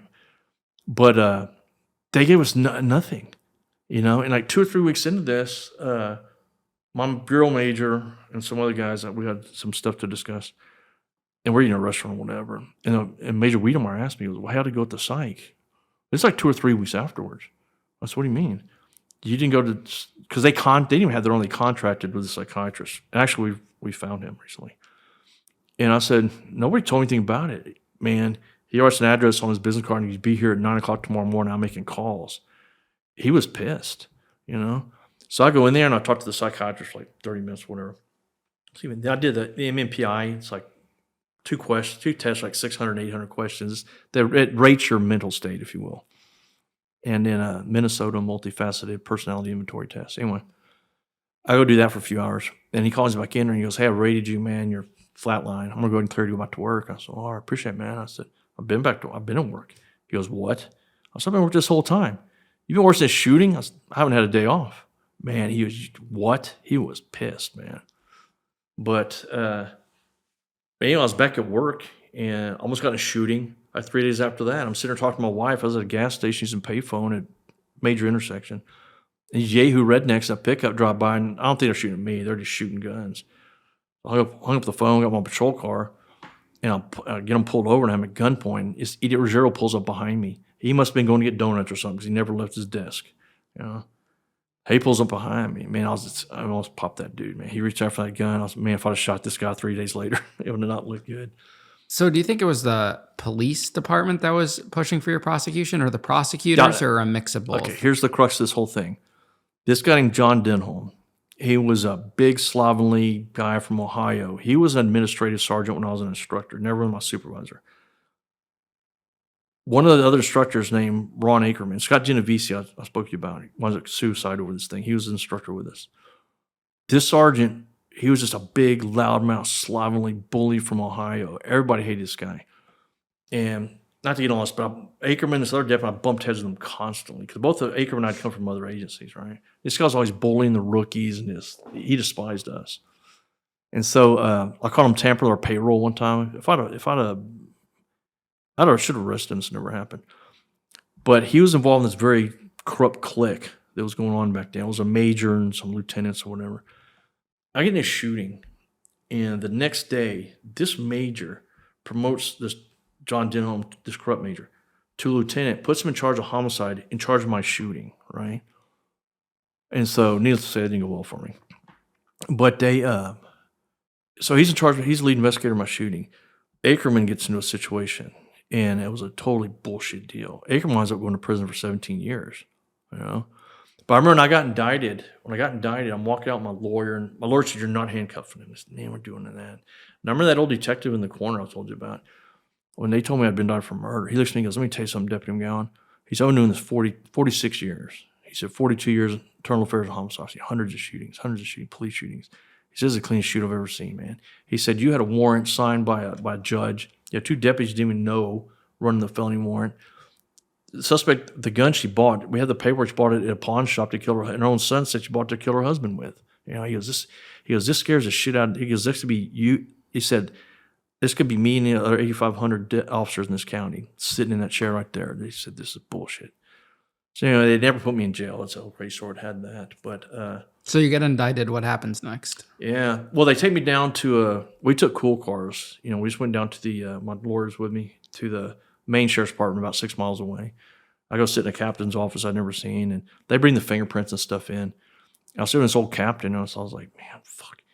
He goes, let me tell you something. He goes, you and I made history in Texas. I said, yeah, what's that? And he said, I was the first law enforcement in the state to get indicted on line duty shooting. I said, how'd it work out for you? He said, I've been here 36 years, man. It'll work out. It didn't. I was the first police officer in this country to go to prison, get convicted, get indicted, convicted, and sent to prison on line duty shooting. Now it's like a weekly thing because they jam up everybody. But yeah, I get indicted, and then my lawyers meet with them. Do they give you bail? Yeah, it was $10,000. That's it. Yeah, for a murder, alleged murder. Yeah, I wouldn't go anywhere. I was from a well-known family, and it's not like I was just Joe shit the ragman crack dealer shooting a guy at the stop and go or something. And what, this is 1992. 92. Yeah. I guess $10,000 is what, like $100,000 now. Well, now in Texas they don't give anybody bond. They just let you go. Give them $100 and leave it out. Oh, there's no cash. Oh. Man, in Texas, Harris County, you can go out and you can have 15 felonies you're out on bonds for, and you go out and murder somebody, $100 bond, $10 to get out. Yeah, that's a crazy story. I thought Texas is strict on crime. I know, unless you're a policeman. So do they fire you or they put you on leave when you're indicted? indicted? They technically had to fire me. You know? there's no admin leave or anything. No, like if I'd have been that. at the city, because the civil service was different at the county. Yeah, and so at this point, all hell breaks loose, and then family's torn apart, you know, and then What does your wife say? hey man, they were just they didn't know. Nobody, I mean, they knew, but they didn't know what to do. Nobody in my family ever got a ticket. You know, I came from a good family, man. Law enforcement, military veterans, entrepreneurs, you know, good people. And how old are you at this point? 27. And are you still in college or you're done? Well, everything came to a halt after that I got indicted. But you were actively Yeah, going to yeah, college. yeah, So and working. why didn't you just go back to Houston policing before? Well, I was in the process of doing that, going because when I went to the sheriff's department, I saw what was going on, especially on the street. I was like, "Whoa, hell no, man!" I mean, I could tell you some crazy stories about stuff also these redneck deputies doing out there, you know. And I was like, "Man, these guys are going to go to jail." I'm the one. I was the only one. I'm a lawyer, good guys. There's some good guys out there. Don't get me wrong. My lieutenant was fantastic. Jay Coons by the book. He didn't put up with any of this shit, and he hated Ruggiero. But yeah, when I get indicted, man, then over the course of things, windows got shot out of the house. I had brake lines cut. Almost wrecked my truck. Flat tires. The suspect shot was from Louisiana, and there was fish. And we'd find fish in the mailbox, crawdads in the mailbox, and there was also people trying to help us. We get videotapes and files, or whatever. People just middle of the night come by and help us out. But skip ahead. Shooting is October 25th, 92. Get indicted October 28th, 92. Go to trial in February 94. And I had my union lawyers, you know. And they're good guys, man, but they're just outgunned. They're former prosecutors. They're just outgunned, lied to. They trusted guys that worked at the DA's office. And then I go to the first trial. And the judge I had was great. E.D. Aziel's old guy. He was a POW in World War II. And he said from the beginning, he said, "There's no way I'm going to send you to prison if the law allowed me to keep you out." And he did exactly that, you know. So trial's a joke. It was ridiculous, man. And then they, make a long story short, it was like a 2-week trial. I get found guilty, you know. And then back then, if you got 15 years or less, even on a murder charge, you could stay on bond. And my bondsman was there. He lived across the street from me. I fished with the guy, right? So he knew if I got 15 years or less, I was going home. And Texas has a 2-tiered trial, if you will. They have the guilt and innocence phase, and then if you're found guilty, they have the punishment phase. You know, in Texas, you can go to trial by judge, and then guilt and innocence by jury, whichever. Or you can just do. I went to jury for punishment. I mean, for the guilty verdict and punishment. Wait, why didn't you go to the by judge if you said the judge was on your side? We should have. It was an improper decision made by people at the time. But they, so anyway, we go back like the next day, you know, they give me 15 years. So we're like, yeah. I knew I wasn't going anywhere, you know, going to jail at least. Well, they gave me 15 years. The judge it or the jury? The jury. So the jury picked the sentence. Yeah, they gave me 15 years. Okay. When they said guilty, I was sitting with Brian Beacon and Clint Greenwood. Actually, I have a picture of the front page of Houston Chronicle. Clint Greenwood on my right, he literally just broke down. He just absolutely couldn't believe it. You know, I mean, my heart breaks for those guys at this very day. Brian turned and threw up in the garbage can. He was so upset. It was just so corrupt in what was going on. Can't the judge overrule the jury on the sentence or no? No, not in Texas, no. But let me just give you one point that went on in the trial. Remember I told you about the 2-foot section cut out of the wall? Steve Clapper, the D investigator, set me up. He gets on the stand my first trial, and never again because he got caught egregious aggravated perjury. He said that 5 days later when they went there and did the videotape, which we now have, and all the bullshit they pulled. He said, when I got in there, the headboard, because the prosecution was asking, what was the angle? Well, they said McGowen, if he was standing where McGowen said, he'd have to be at least 7 foot tall. I'm like, what? You know? And when they finally went back and got the gunshot residue, there was no residue on the suspect or on the end of the bed. So, I mean, I had to be at least 11 feet from her. And the state's theory at the first trial was that with these deputies, I didn't know. I went in, I shot the suspect in the face and in the arm, then stood over and shot straight through her chest to kill her. While these 2 deputies I didn't know, and it was being recorded. So, but there's no gunshot residue on her, nothing.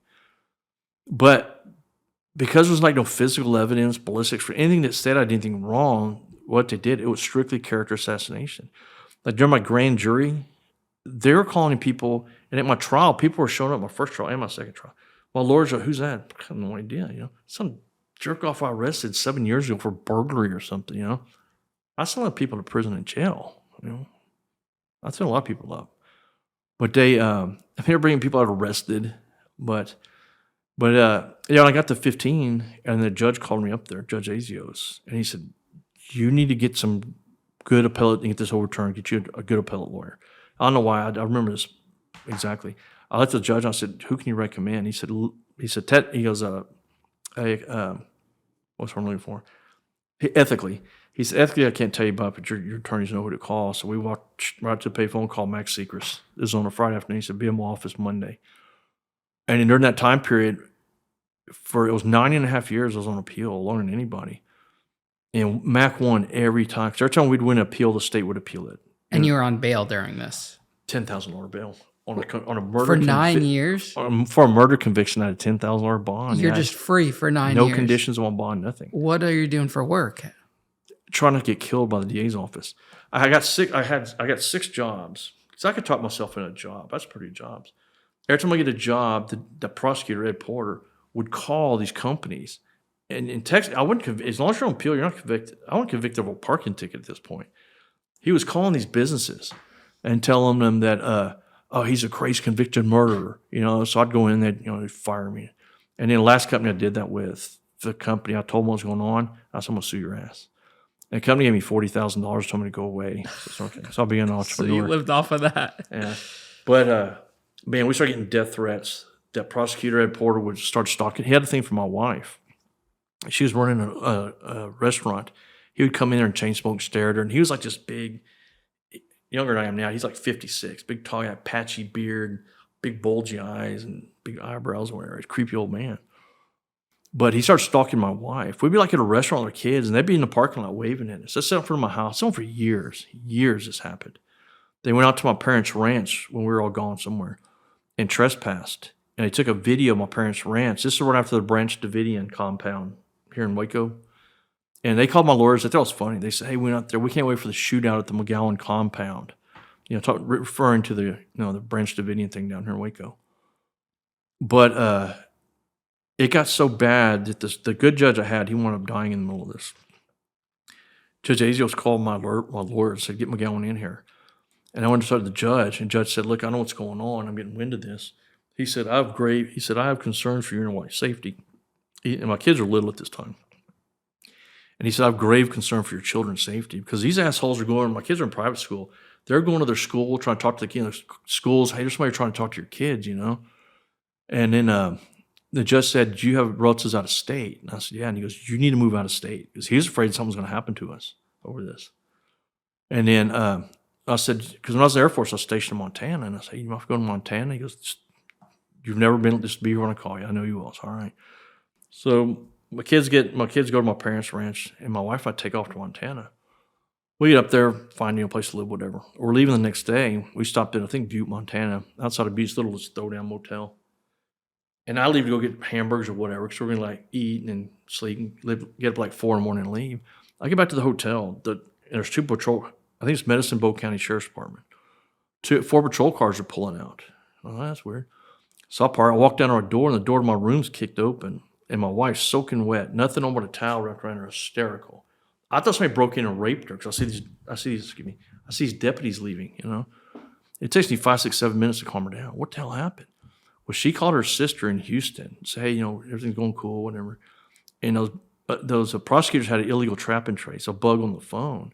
Not that we're hiding. I mean, the judge told us to go. My bondsman, they knew where we were. This asshole Ed Porter, prosecutor, he calls Medicine Bow County, calls the sheriff, and said I was a convicted murderer. I'd kidnapped my wife from Texas, and I drove 2,000 miles, whatever, to murder her and bury her in the mountains. So they send a posse over there, right? So they kick in the door, have her down at gunpoint, whatever, and she finally gets to them, so they bug out. I said, "Oh, hell no." So I call my lawyer, not Cogdell at this point, and my lawyer said, "Man, get your ass back here." She's hysterical. Put her on a plane. She flies down to Houston, gets off the airport. We still know how this worked out.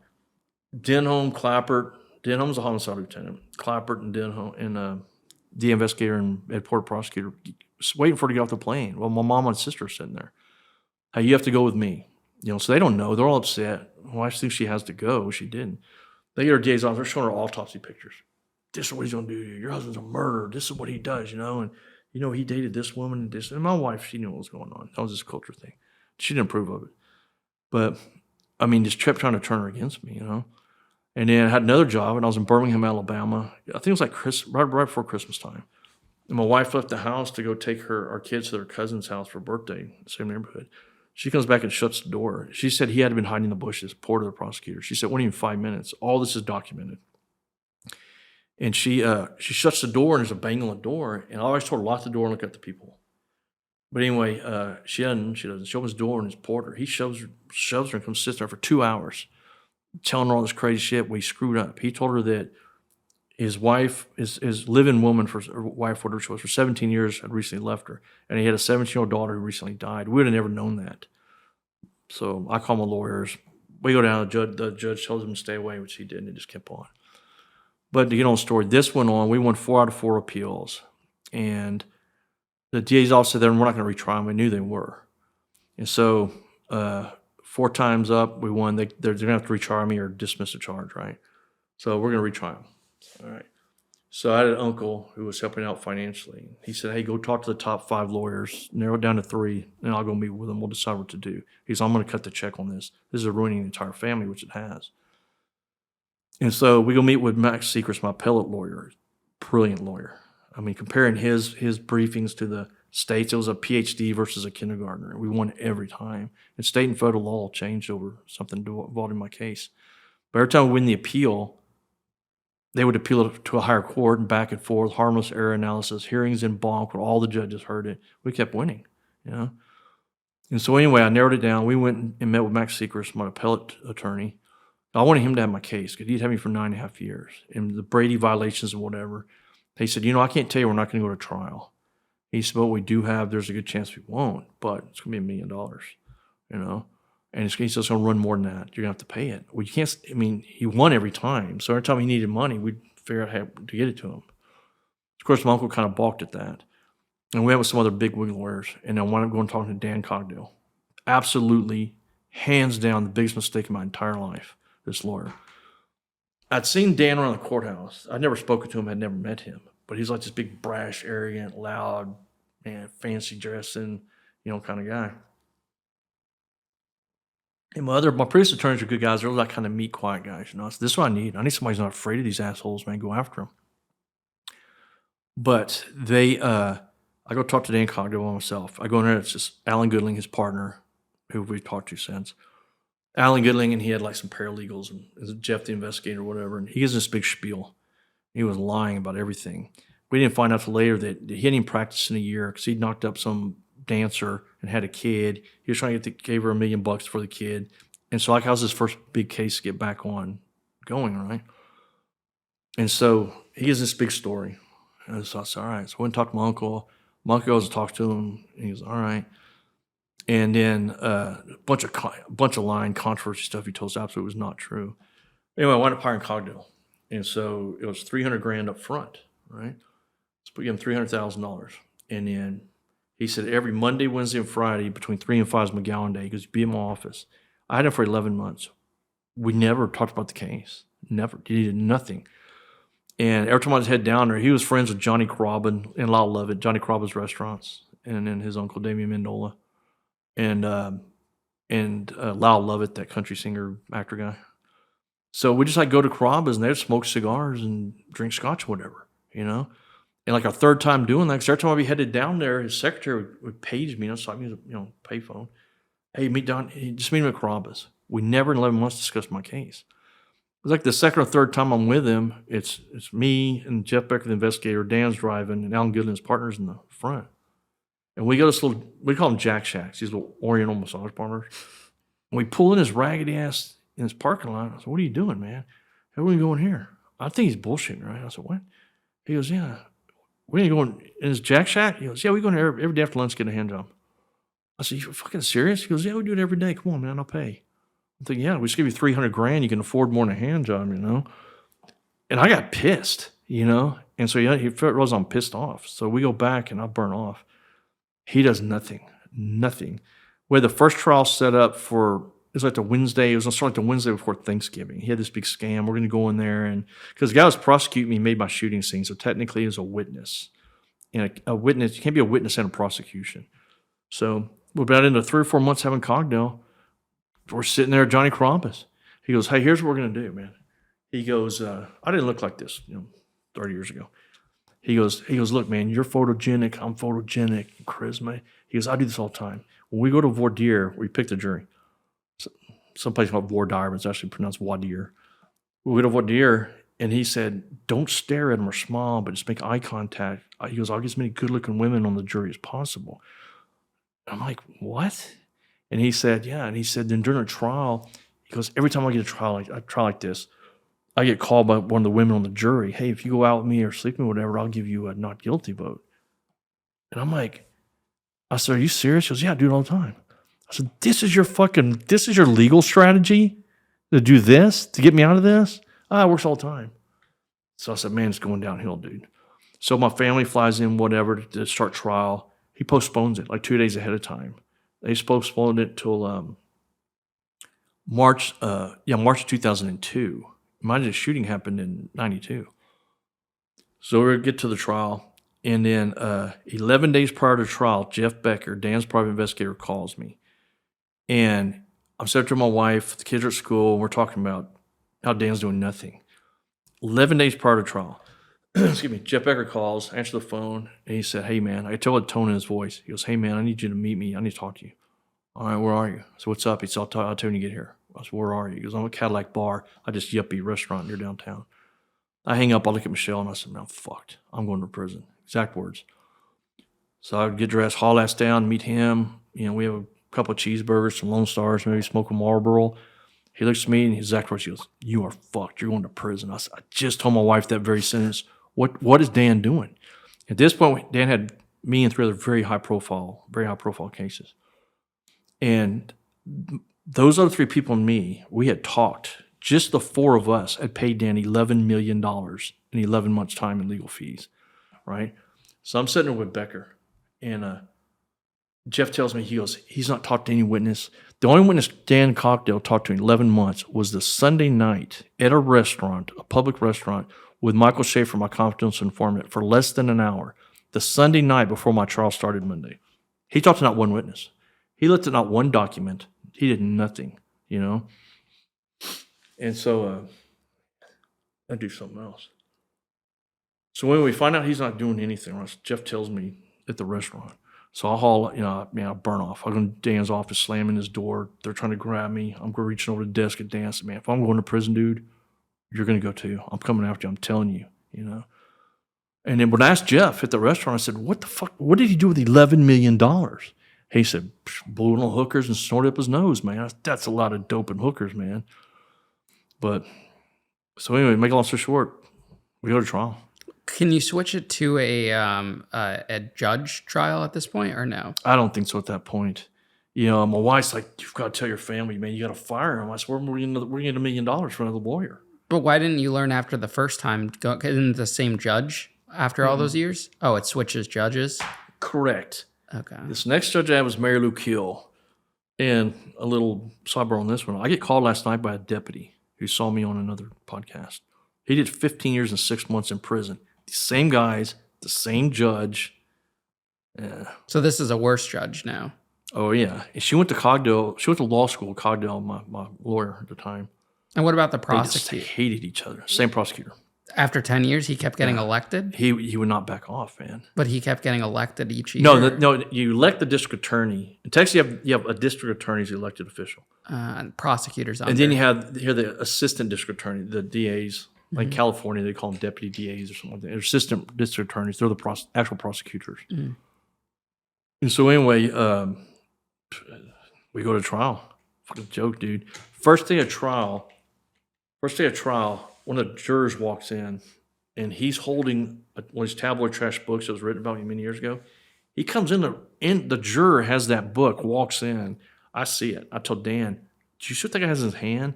He tells the bailiff, "We want a mistrial." No. Dan went to law school with this judge. They hated each other, man. They were arguing from the jury. And then I I think there's one female on the jury, and she lied during voir dire. She forgot to tell us that not only was she a lawyer, but she used to work at the DA's office before Ed Porter that got prosecuting me. We find this out years later, and she lied about that.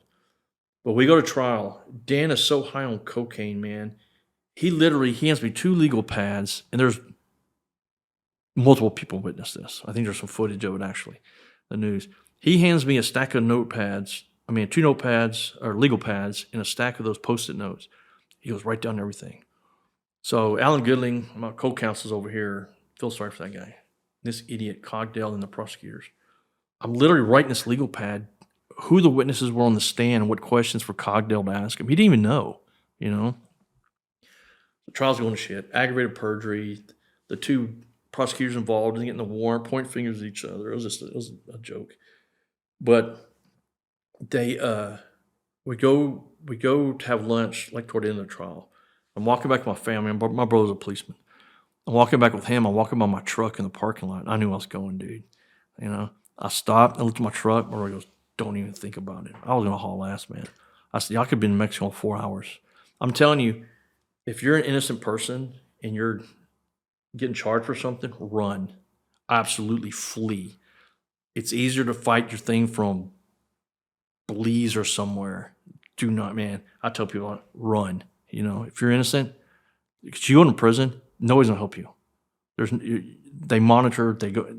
We'll get to that in a minute. But anyway, here's what happened at trial. You got fucked. And I'm writing the question. Dan, in one of the breaks, he hollers at me. He gets me, hey, man, quit doing it. You're making me look bad. Fuck how you look, man. I'm looking at a life sentence here, dude. And then so that went on. There was a lying. They put one of the prosecutors on the stand. He lied. But anyway, happens every time in Texas. But get my informant up there. He lied his ass off. But we left one day. Toward the end, they put on the case in chief. The prosecution does, then the state does, and they fight and argue. Then you have closing arguments. It's a summation. You cannot bring any more evidence or witnesses, whatever, during closing arguments, right? So we leave to go on break before closing arguments. So Cogdell, lawyer, gets Becker, the investigator, so you guys come with me. So we get in his truck, and he had a townhouse near town. So we go to Dan's townhouse. I start to get out, and he goes, no, wait here. I shut the door, and Dan goes in. I'll never forget this, man. Jeff Becker. Whew, I get pissed. Jeff Becker. He tasked me and goes, you know what he's doing, don't you? He's fucking blowing coke, man. He goes, yeah, exactly. So Dan comes back, literally had cocaine on his nose. And I said, hey, you need to get that shit off your nose, Dan, And so we go back to the courthouse. We go up to the courthouse, and Dan does the defense goes first. Dan, he's screaming and hollering, pouring sweat, crazy shit, tearing stuff off. And everybody's like, what is wrong with this guy? I mean, everybody knew, Because to this day, lawyers I deal with, and other government people, they said Dan still brags about it. He thinks it's funny being a cokehead and drunk. But the prosecution gets up there to do their closing arguments. We don't be running a holler. We all know what happened here, And then they're putting up, PowerPoints had just come out. They're putting these PowerPoints of picture, autopsy, all the shit that wasn't even brought into the trial, So nonetheless, I get found guilty. They come in, blah, blah, blah. And it was on a Friday. Friday, they come in and to do the verdict. I'll say I should have run.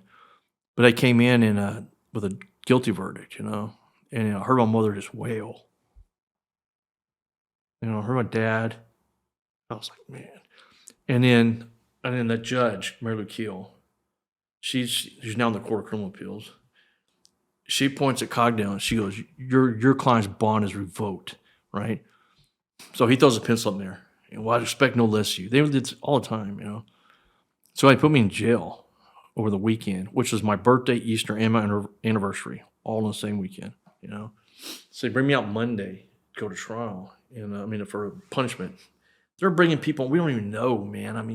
People had nothing to do with the shooting, They threatened to put my wife in jail at the grand jury because she's like, I was not there. I do not know anything you're asking me about. We're going to take you across. We're going to put you in jail for contempt of grand jury. They threatened to put my mother in jail. Same thing as deputy called me last night about this, reached out to me. Same guys.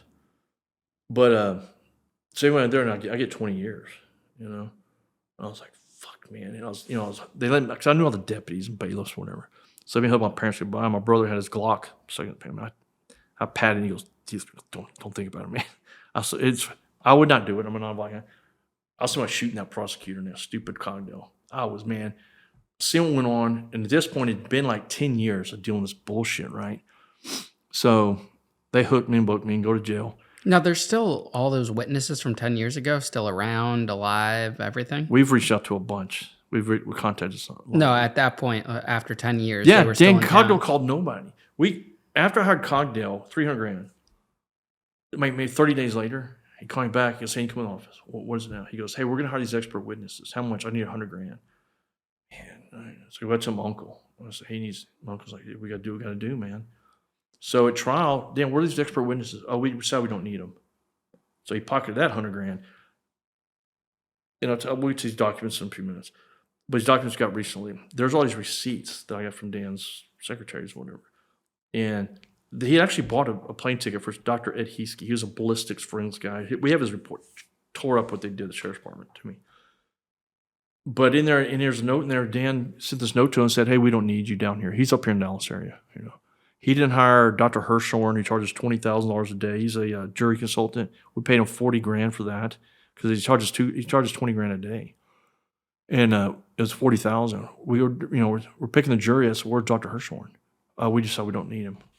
Well, I guess you need that $40,000 more than I needed Dr. Hirschhorn to help me, No, why not stay with the original lawyers that got you off? Because they were just outgunned, man. They were just absolutely outgunned.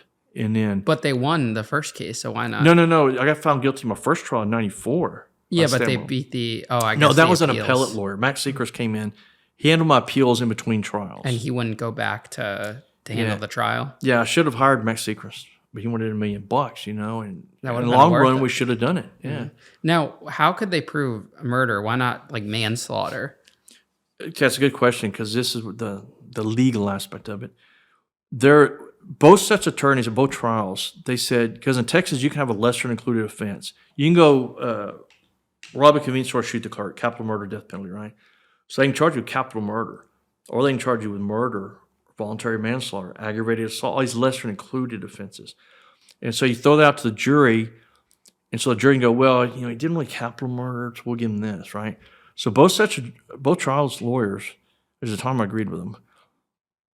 They said that we're going to go for the whole enchilada. There's no way any juror's going to convict you of murder. No, there's absolutely no way. So we don't go, well, we don't know what really happened. How about 10-year manslaughter or something like that? Because they can't even consider lesser and included offense if it's not in the jury charge. Which the judge, my second trial, she let the juries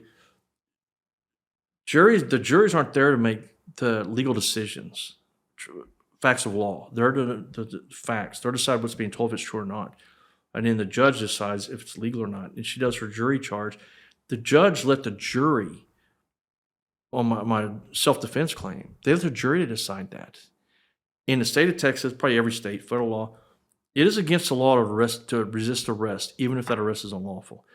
If you live at 123 Smith Street and you're a bad guy, and I'll get a warrant, my informant says 125 Smith Street, I can't go to your next door neighbor with a warrant and that's not me, and then try to shoot me because I'm at the wrong house, And this is set case precedence. There's people get away with shooting police officers because of this. But they, that was the loophole. They said that I lied to get the warrant, which now we've proved with a witness. There was no lie. That I lied to get the warrant. Therefore, the warrant was not lawful. Therefore, I didn't have a right to forced entry. Therefore, I didn't have a right to self-defense and defense of a third party, which is my backup guys. None of my lawyers even to argue about the defense of these guys. That was a defense prosecution. Nor did they argue suicide by cop, because that was barely coming up back then. Now it's very common. The suspect, the weapon, it had rounds in the magazine, but not in the chamber. And in between the shootings, she had one friend, because she's so freaking crazy. She had one friend who was so nutty, they never brought the friend to the grand jury. Nothing. They didn't testify anything. But she told her friend in 48 hours between the rest of her kid and the shooting that she was going to kill herself. She wrote a will, leaving everything to her son. And back to what I was saying, at the morning of the shooting, when my lieutenant and captain called Jason Aguilar and her son in and told his mother had been killed, he's like, okay. He goes home. First thing he does, before he finds out who the informant is, his best friend, he calls Michael Schaefer, an informant. Hey, do you have a key to the house? I need you to get my mom's jewelry to go sell it, you know? But during the course of the federal trial, which we won, it was somewhat comical. We find out that Michael Schaefer, our informant, was 19. The suspect shot was 43. And this is his best friend's mother. He was banging her, as was half the sheriff's department. He admits this at federal trial. Well, yeah, I was kind of having sex with his mom because he's a little white trash turd. You know, wait a minute, man, you didn't tell her you're living there that you're banging this chick. So my argument, none of my lawyers have approached, is you should argue suicide by cop. This chick was homicidal and suicidal her entire life. Tried to murder her husband who's a police chief in Louisiana. And crazy history. They never went towards that. And they never went towards defense of a third party, the guys with me, you know. But I'm telling you, man, it was a suicide by cop. Why would she tell her best friend, you know, hours for the shooting that you know, she's going to pull a gun with 3 highly trained, big redneck, heavily armed deputies. You know, was she going to win the gunfight? Nobody ever argued that point. But even for murder, don't they have to prove that you had the intent to go there? No, not under Texas law. See, the suspect, she escalated this at every step. She could have not made a threat. She could have answered the phone, what I call it. She could open the door when we got there. She could have not run. She could have not got the gun. She could have not pointed the gun. I told her 3 times to drop the gun. And then she put her finger on the trigger. She escalated this every step. But under law, if you commit a felony, say you've got your third DWI in Texas is a felony. And say you're drunk on your third, you got 2 previous convictions of DWI, and you're in a felony driving drunk. Bam, you run through a stop sign, you hit a woman and kill her. That's murder in Texas. Because in the commission of felony, somebody died. There has to be no intent in it at all. You know, none. Now, you said you had a federal trial too. Is that going on at the same time? Yeah, in the middle, we had a federal civil trial. Everybody who had anything to do with that suspect their entire life showed up. Oh, and they sued you. Yeah, and they sued me, the sheriff, the police chief, the county, the city. Okay. But, you know, that suspect I shot, I give her no credit anywhere. But this system absolutely failed her. Her entire life in and out of mental institutions, involuntarily escaping. Her go-to whenever she'd escape, it was always somebody tried to rape me, they tried to harass. That's what she tried to throw out there at me at her final moment, you know, the 2 days for the shooting.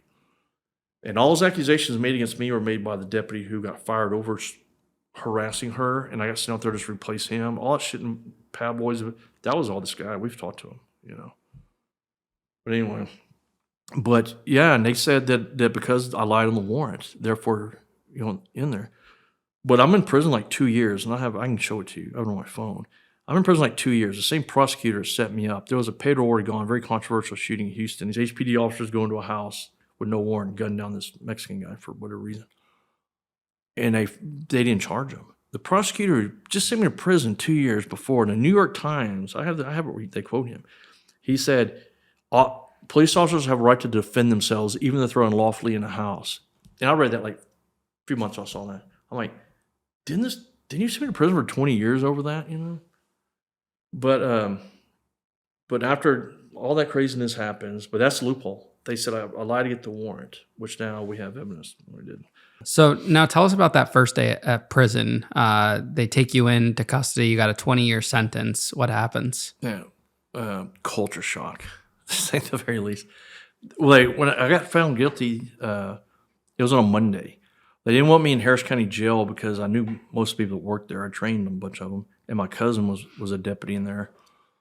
So I didn't think they didn't want anything to happen, like me accidentally, you know, find my way out the back door type thing. And so they immediately bring me to prison, man.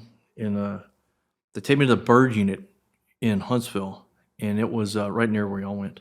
That's where they do the intake, old red building built in like 1871 or something like that.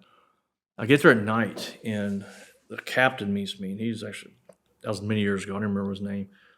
But he goes, hey, man, we got a call, we got a heads up what's going on. I said, yeah. And he said, hey, we're going to put you in safekeeping. I'm like, I had no idea what that was. Man, I'd never been in a prison, you know? I was like, holy shit, man. Screaming and hollering. They put me in the safekeeping wing, right? They go up these old raggedy steel steps. It's just, I mean, it's like the movies, old Western, metal bars rattling back and forth, old style. I take me on the 3rd floor. I'm walking on the 3rd floor, and I was clearly the only Caucasian on the wing.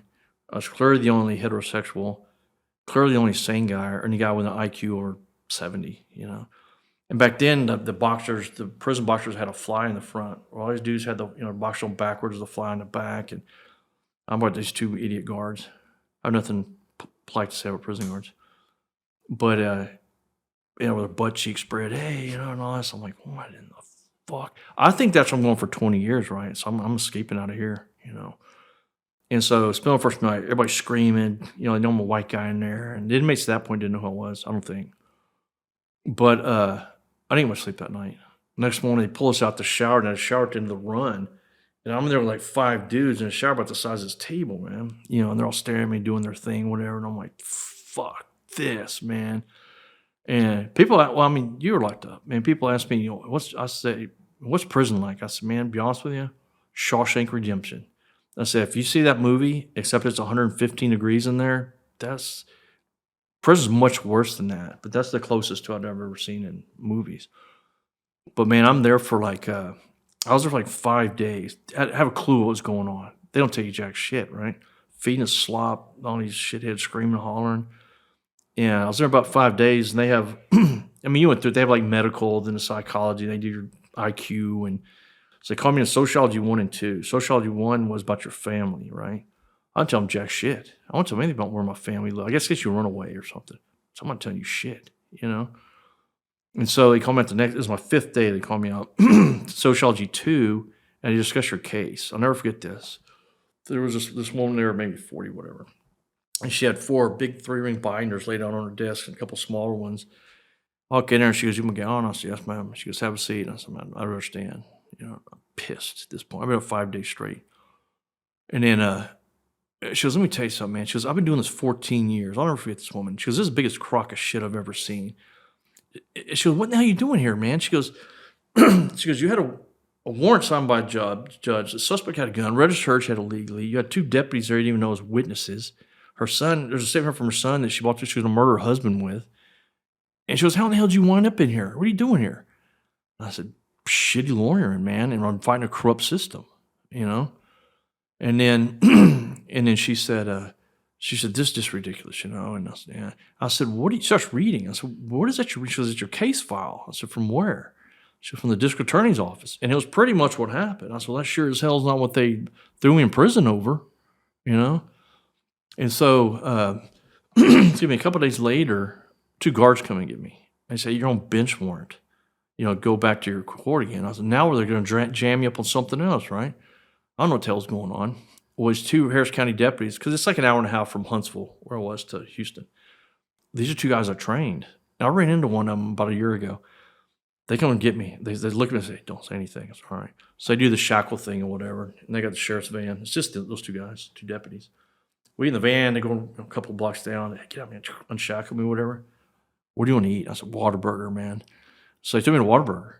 And they said, "You better enjoy this one." And the first place when I got out, straight to Whataburger, 20 years later. Nonetheless, I have a picture of me in the back of a Houston PD Suburban with the guys who picked me up, holding up a Whataburger in their cup. So Whataburger's out there? Thanks, man. You're great. But anyway, they take me down to Harris County, and it was a sign, just a document. So I'm there a few days. Take me back to Bird, and then, brother, I don't even know from there, man. They would move me in the middle of it, because every time you go to a prison in Texas, you go to UCC, Unit Classification Committee, and it's like the warden and a major and a captain or, something like that. And they sit down, chief classification, where you're going to work, where you're going to house. And I'd go, and they move in at night. Texas is big, dude. I've been on this godforsaken, I've never been on a bus in my life. Man, you got guys on the bus who've been in prison for 15 years or whatever. Man, that bus moving around, so they're puking or vomiting, man, drugs, whatever. They move in the middle of the night. You know where I was going. I've been on the bus 12 hours sometimes. Get there at night, go to UCC. We don't want you on this prison, man. We don't want you on my unit. You can get your ass out of here. So they put me in solitary confinement. Maybe a week, 2 weeks, 3 weeks, whatever. The same thing kept happening. Moved me around. And finally I wind up at the Price Daniel unit, way the hell out. 85 miles outside of Abilene, 800 miles from my house. I'll make this story quick. I've been in prison 90 days at this point. And they put me, when I get there, they put me in a cell with this guy from Lubbock. He was in there for stabbing a Lubbock police officer 17 times. This guy was a nut, big Hispanic guy. He's crying. he'd been in prison like 3 years. He's showing these newspaper clippings about him. I'm like going, okay, this guy's in for stabbing a policeman. There was a fantastic captain, this female. Out there, I said, hey, man, I'm not bitching or whatever. She gave me this. She goes, what? I said, all right. So she pushed me to sell this little, looked like a Peruvian guy, about this tall, had the like bang haircut, like all the Hispanic gang members wear now. He was a nut. And finally went to Captain. I said, do you have like a burglar, a bank robber, just a normal guy, relatively speaking? They put me in this guy named Juan Flores. I'll never forget this guy, man. He was like mid-50s. Man, this guy, you've been in prison, right? This guy would not even take, he wouldn't even take a pee if I'm in the cell with him. I say, wow, man, we're in here for like 12 hours a night. Dude, no, I mean, I just don't feel right. That's what he was, And his mother, I remember telling me his mother was 96 years old, and he was in there for DWI. And all he worried about was getting out to see his mom. And he had supposed to been out like 30 days already. There's some Texas, man. They fuck you in Texas, man. They'll screw with you. All he told me, I want to see my mom before she dies, And he worked in, he worked in laundry from like midnight to 5. So he comes in like 5 in the morning, and I was in cell with him for like 2 months, Never a foul word come out of this guy's mouth. He had 2 sisters that were attorneys. He owned some restaurants in San Antonio. But he's sitting on the bottom bunk, and I'm making a ramen noodle. I can't walk down the grocery store. I was ramen noodle soups, man, after all that. Too many of those in prison. But he's sitting on his bottom bunk, and I was making a ramen noodle. It's like 5, it's like an hour between like people come out from breakfast and they start turning out from work. So it's kind of like a quiet time. We're upstairs. Remember, we're in a 4 building, L13 upstairs. And he said something odd. I had my back to him, turning around. So what? I literally saw his ears change colors, man. He just goes like this. Oh, DRT. Kills over right there. He falls in between the bunk and there was a table welded to the wall. He fell and his hands behind his back, on his knees, head in that little area, right? Shit, man. So I grabbed him. I know CPR, right? So I grabbed him, I laid him back, and he's out of there. I mean, he's not breathing, no pulse, nothing. And they had these emergency buttons. And mind you, I've been in prison like 90 days. This set the tone for my next 20 years. But I hit that emergency button.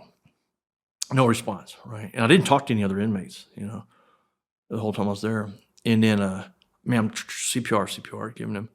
And I never know, I didn't know he wore dentures until he literally vomited, and his dentures came out, hit me in the mouth. Because he wouldn't take his dentures out from me. That's what a good guy this guy was, man.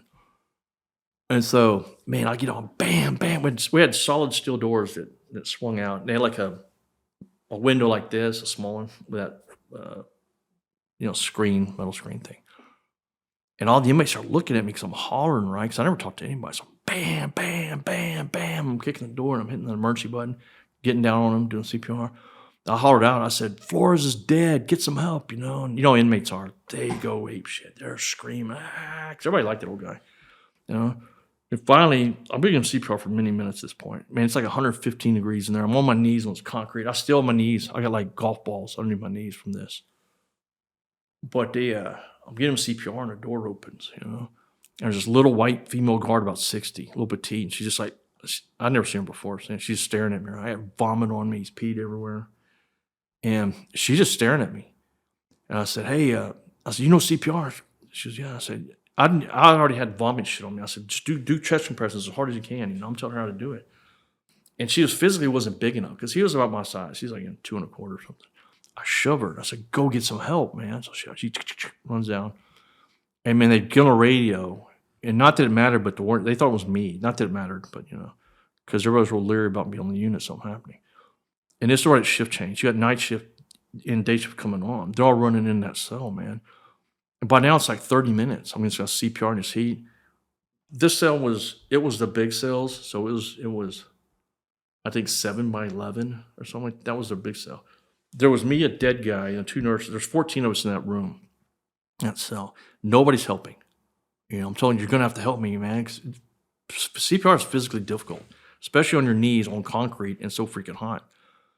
And then 2 nurses come in, and one of them had a blood pressure cuff. That's all she had, And she comes in there, she's cussing. Because we had the ward was a black female named Wilhelmina Howard. I'll never forget this woman's name. And she was a medical doctor. How she wound up in prison, I have no idea. Worthless. Absolutely worthless. But this one nurse is trying to get a blood cuff, and she's saying, I told that fucking Warren, we need this the third motherfucker in a week. We died of this heat and, and heart issues, We need to get a defibrillator. I'll never forget this other nurse, man. I got choked up with this other nurse, man. She was holding that man's hand.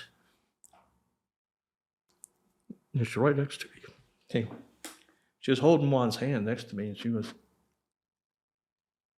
she was praying. She's saying, please, God, there's any reason to let this man live. Let him live. And I'm raging, man. Someone said, somebody help me, I was starting to get lightheaded, And then the nurses wouldn't even help. And they said, we don't want to beat your, we don't stop your, the rhythm, And so find this captain, the cool captain, or day shift, that would help me for her. She shows up in there and she's like, where's the ambulance? Nobody called 911. That was 55 minutes. I was going to say a CPR by myself. Everybody started watching him, Long story short, they get the ambulance there. They bring up a striker in a big gurney. Now one guard opens the door, helps them get through the day room, get it up the stairs, and nothing. It was a doctor and two paramedics. So they throw one on there. They hit him with like adrenaline or whatever in the chest, man. He's urinated, defecated, and there was blood going everywhere they're hitting him up with IVs, vomit everywhere. Now one guard helps him, man. That doctor's just slamming him on the chest. They get him down, off goes the ambulance. Everybody starts to leave, right? And I'm in that room, man, my hair's standing, vomit and pouring sweat. I'm in an absolute rage. And the captain looks at me, she goes, McGowen, are you okay? Fuck, I'm okay. You let this man die, Marv. What the fuck is wrong? I mean, I went off on her, man, And she goes, hey, just, she goes, you need to come down the line building with the admin office. That's all right. So I'm going to take a shower and brush my teeth, man. So I grabbed my gear, went downstairs, showered, forgot my shoes, come up. This old guard's packing my shit and the dead guy's shit up. I said, and I'm in on a murder charge, right? And I said, hey, man, this is technically a crime scene. What the fuck you doing, man? Well, you get your ass out of here, motherfucker, and all this. I grabbed my boots. I went down the line building. Ward, everybody's there, command staff. I mean, a statement. I'm not telling you a fucking thing, man. Because after I'd been in prison like 5 days, Jack Zimmerman, my appellate lawyer, after my second trial showed up. Full-word colonel, Marine Corps, his daughter's a Marine Corps colonel. These are good people. Can't say anything. I cannot possibly say as much good as it can be said about those two people as lawyers. But I said, hey, my lawyer said, I don't talk to prison people, the media, or any law enforcement. So they put me in solitary confinement for like 11 hours. And they flat us. TDC has their OIG, their Office of Inspector Generals. It's a buffoonish clown show. These are all prison guards. They like go to these, because all these prisons, most of them are in these little redneck areas, So they have this OIG, and they go to like these little community colleges or whatever, these prison guards. They come back as technically certified commissioned police officers to investigate their beer drinking, fishing buddies, these prison guards. And if you get in, like I did many times, you get in a jam on these prisons, you can't go to that county sheriff, because his daughter-in-law is a lieutenant, his wife's the nurse. They all work for these prison systems, constables, police, all these little towns where they are. But they fly this dude in, and this OIG investigator, he went to some gang school with my brother. He tried to tell me, I know your brother. And I was like, what? But anyway, he told me, he goes, we didn't get a statement. I said, I'm not getting a fucking statement. I'm not saying shit to you, man. You let this guy die, and I'm talking about this with the right people. And then he said, who's your lawyer? And I said, Jack Zimmerman. Oh, I know Jack. And you know his number? And I said, yeah. So he goes, step outside while I call your lawyer. I said, why you call my lawyer without me being here? That's the way you do it. So, of course, I step out, leave the door open. I'm standing right there. He never calls my lawyer. Calls me in there, told me he talked to him. He didn't. So I told him, fuck off. So then they shipped me to a French Robertson unit, maximum security, level 5 unit. I was in there for 11 days, didn't know what was going on. My parents showed up at a max unit because they went to see me. The other place wasn't there. So some phone calls are made, and I get moved to a unit closer to my house. But I fell under quarter law. So I had to do a quarter. I got a 20-year sentence, right? And at the end of my second trial, Cogdell and his partner, Alan Goodling, who has a lot of things to say about Cogdell or not, they're true. But Dan Cogdell hauls ass. He goes to the judge's chambers because Dan had this big media pressure thing going on because he thought I was going to be found not guilty and I was getting his career going. Alan goes in there and talks to the jurors. And he said, how did you find him guilty? And they said, we don't know what happened. And he goes, what do you mean? He said, because it was a little over 2 weeks. He said, because the state did their case in chief first. And the juror said that we thought McGowen and these two other guys that were with him went and broke in his house and shot this housewife a home invasion or something. For a week, this is what they think. They said, then y'all started telling her, and they said, well, McGowen didn't testify. And they're saying, well, he doesn't have to testify. You can't hold that against him. We don't even know what happened. And he goes, and you gave him 20 years? You found him guilty of murder and you don't know what happened? You sentenced him 20 years? They said, oh, we didn't sentence him to 20 years. We gave him 5 years. And Alan's like, no, I just sat there a while ago and y'all gave him 20 years. No, but he only has to do 5 years of that. He goes, why did you say that? She said, well, the prosecutors, this is illegal, mind you. She said, well, his prosecutor came here and told us because of who his family is and he was a police officer that he would have it easy in prison and he only had to do it 25% of his time. So whatever went on there, we don't know. 5 years would take care of it, Which that's against the law doing that, And mind you, being eligible for parole, getting parole, 2 different worlds, man. But they wouldn't like to him. They wanted me to do 5 years. So I do my first 5 years in prison, getting bounced around from unit to unit, and that's just some crazy ass stories, man. How are the inmates treating you as a cop? Is it a problem? Well, the guards would tell them, It was bizarre, because I'll be honest with you, man, I had very few problems with inmates, man. It was guards. It was our majors and captains, wardens. Because the inmates, when I got sent, after that guy died in the cell, they moved me to Navasota, right by College Station, And my family lived, my wife, my house was like 20 minutes from there, as was my parents. So some college mates and people we knew. And I get moved over there after that guy died. And the Donnie Bilnowski was the assistant warden. This guy's names need to be out there. This guy saved my ass, man, multiple times. Donnie Bilnowski and Sergeant Melissa Wilson went to PAC unit. They went to bat for me every time. Serious stuff went down. And another warden, Jimmy Smith, he literally saved me from multiple felony charges. They tried to set me up in prison. And then he literally saved my life at the Hughes unit. But those people, that's only 3 prison people I hate those people, man. Did you interview Chris Lee? Was that you? Yeah, yep. Yeah, I watched that last night. I'm sitting with my sister going, that's exactly how it is, man. I was telling my sister, when Chris Lee was talking, that's exactly how it is in prison, And he's in federal prison. Do you get involved with politics at all? Do you have to run with a gang, or how does that work in Texas? That's a cool question, man. Because all the guards would they knew where I was. And I run into people I put in prison. One guy, I was in there maybe 2 weeks. Tall Mexican guy, real friendly guy. I'd be going out to chow with her. Hey, man, what's up, dude? And I said, what's up, SA? Whatever. And I'm in chow. Like 2 weeks later, I'm in the chow, right? And I never let anybody touch me, The guy was trying to touch me on the shoulder. And there's the same Mexican guy. He's like 2 guys back. I said, hey, man, you don't touch me, dude. He goes, you remember me? And I said, no. And I never forget a face. He goes, you bought 3 kilos of cocaine from me. And I said, I chased your ass out of Bennigan's across the Gulf Freeway, which is I-45 between Houston and Galveston. I said nothing, man. That got gone the next day. They got him out of there. But there was several police officers in that unit. It wasn't a PC, but that's kind of where they want to put prison guards once those shitheads are locked up. But the inmates looked at it. The inmates looked at it like I went to the dark side to be one of them. And it was pretty cool. Actually, I run some good dudes, man. And then the only time I had any problems with any white guys was at that PAC unit a few years later. And this one guy, big, huge white, redneck, hillbilly, country-ass dude from Tennessee. So you know how it is. Everybody call him Tennessee. Him, and there's another guy from Channelview in East Harris County, which is like the white trash meth capital of the world, And he wasn't Shadow. He was the Shadow. A little short guy. He looked like a dwarf, not a dwarf. What do you call it? Like an elf. He looked like an elf, man. And these guys were straight up hardcore Aryan dudes. And another guy called Shamrock, who was retarded. But they were in a wing together, a dorm together. I go down to eat, and they start making comments to me, right? Hey, man, you was fucking that bitch, man. Because everybody's reading that book, which was not supposed to have been in there. So I stopped and said, let me tell you some motherfuckers. I had a background check on y'all, man. You're a fucking child molester. You're in here for dealing drugs to kids at a school. Who the fuck are you talking about me, man? Well, then, so I kind of laid off. There'd be comments every now and then. So this big Tennessee hillbilly, this guy was like 6'5", man, huge guy. We're in the showers one day, and he goes, hey, man, I'm paroling out here tomorrow. I said, yeah, good, get the fuck out of here. He said, I'm paroling to Houston. Oh, I said, that's a great place for you to go, man. Because we watch the Houston news there. We're close enough.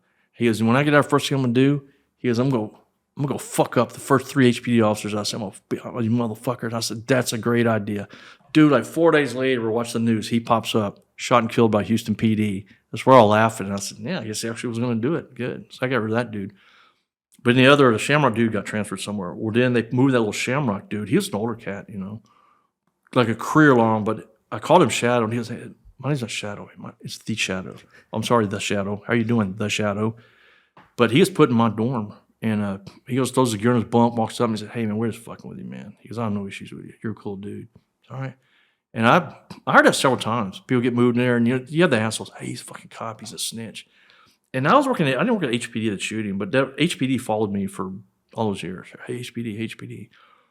And I have guys that were like 25 years old. Hey, man, they tell another guy, hey, that HPD, he arrested me, man, back in the day. Dude, what were you, -7? How did I arrest you?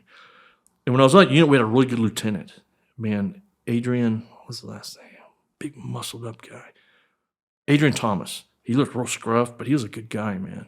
Actually called me to help handle some stuff. The guards literally called me to write reports for them. I haven't thought about that in years. These guards, something would happen, they would come pull me out. Hey, can you write this report? Yeah, I'd write reports for them. They're a bunch of retards. But this Lieutenant Adrian calls me in, Adrian Thomas. Mean, stern, like, he's African American, real stern, like, man, he built like this, straight up, tough guy. He goes, shut the door, and he goes, hey, man, he goes, you're McGowen, right? I said, yeah. He said, you work for HPD? Houston? I said, yeah. He goes, you remember me? My stomach sunk, man. I was going, holy shit, there's some dude I thumped when he was a kid or something, right? I said, yeah. And he goes, you used to work Guns Point, which Greens Point Mall, it was taken over, that's what we call it, it's taken over by gangs.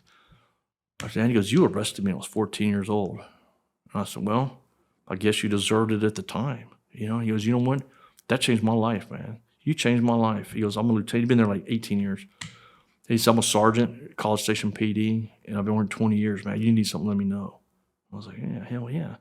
So that dude went to bat for me. He risked his career in some serious shit later on when I got set up on a situation in there. He came plainclothes in was going to put me in his car out of solitary confinement with this major, said I hired somebody to kill him. It was crazy. So are you kept away from like the Tongo Blast and the vicious gangs? No. Absolutely, you're in there with them. Threw me right in the mix. But Absolutely. They don't give you any problems. No, the only time I had problems, I came up for parole after 5 years. Sat on my bunk and read thousands of books. 5 years comes up, I'll lose my appeal and get a set off. And my brother, who's a policeman, and my dad come and tell me. So now I'm pissed. I said, man, fuck this. Because I kept a journal, composition book, everything I saw, witnesses. I know how to do that. Every event that happened. In prison. Yeah. Mm-hmm. So 5 years of watching this shit, not talking to anybody, very few people. And then I refused to work. That's what I'm working. Like the wardens call me, and we're not going to put you in they call them Texas a hoe squad. You literally go out in the field. They call it Aggie. It's this pipe with like a hoe thing welded to it. They're never going to send me out there because I'm going to send you get your head cut off out there by some idiot. So I don't slave for you bitches, man. I didn't do a lick work 20 years. They give me jobs, I wouldn't go. If there was a problem, I always threw the card on them. I had that ace in the hole, brother. Hey, I said, hey, man, that dude over there, he called me a fucking cop. He knows me something. Solitary confinement. I sit there for like 3 days. Bring me my commissary, bring me my food. It was a vacation. I do that all the time, just getting out of there. I needed a break, man. Isn't solitary, though, worse than the units? Because it could be even hotter in just a single cell? They're colder. Yeah, I'll tell you a cool story about what happened to me on that. Oh, tell us about the issue with Tongos first that you were saying. They threw me right in the mix, man. Okay. And I was what they call an independent wood. You're familiar with the term, I'm sure. Mm-hmm.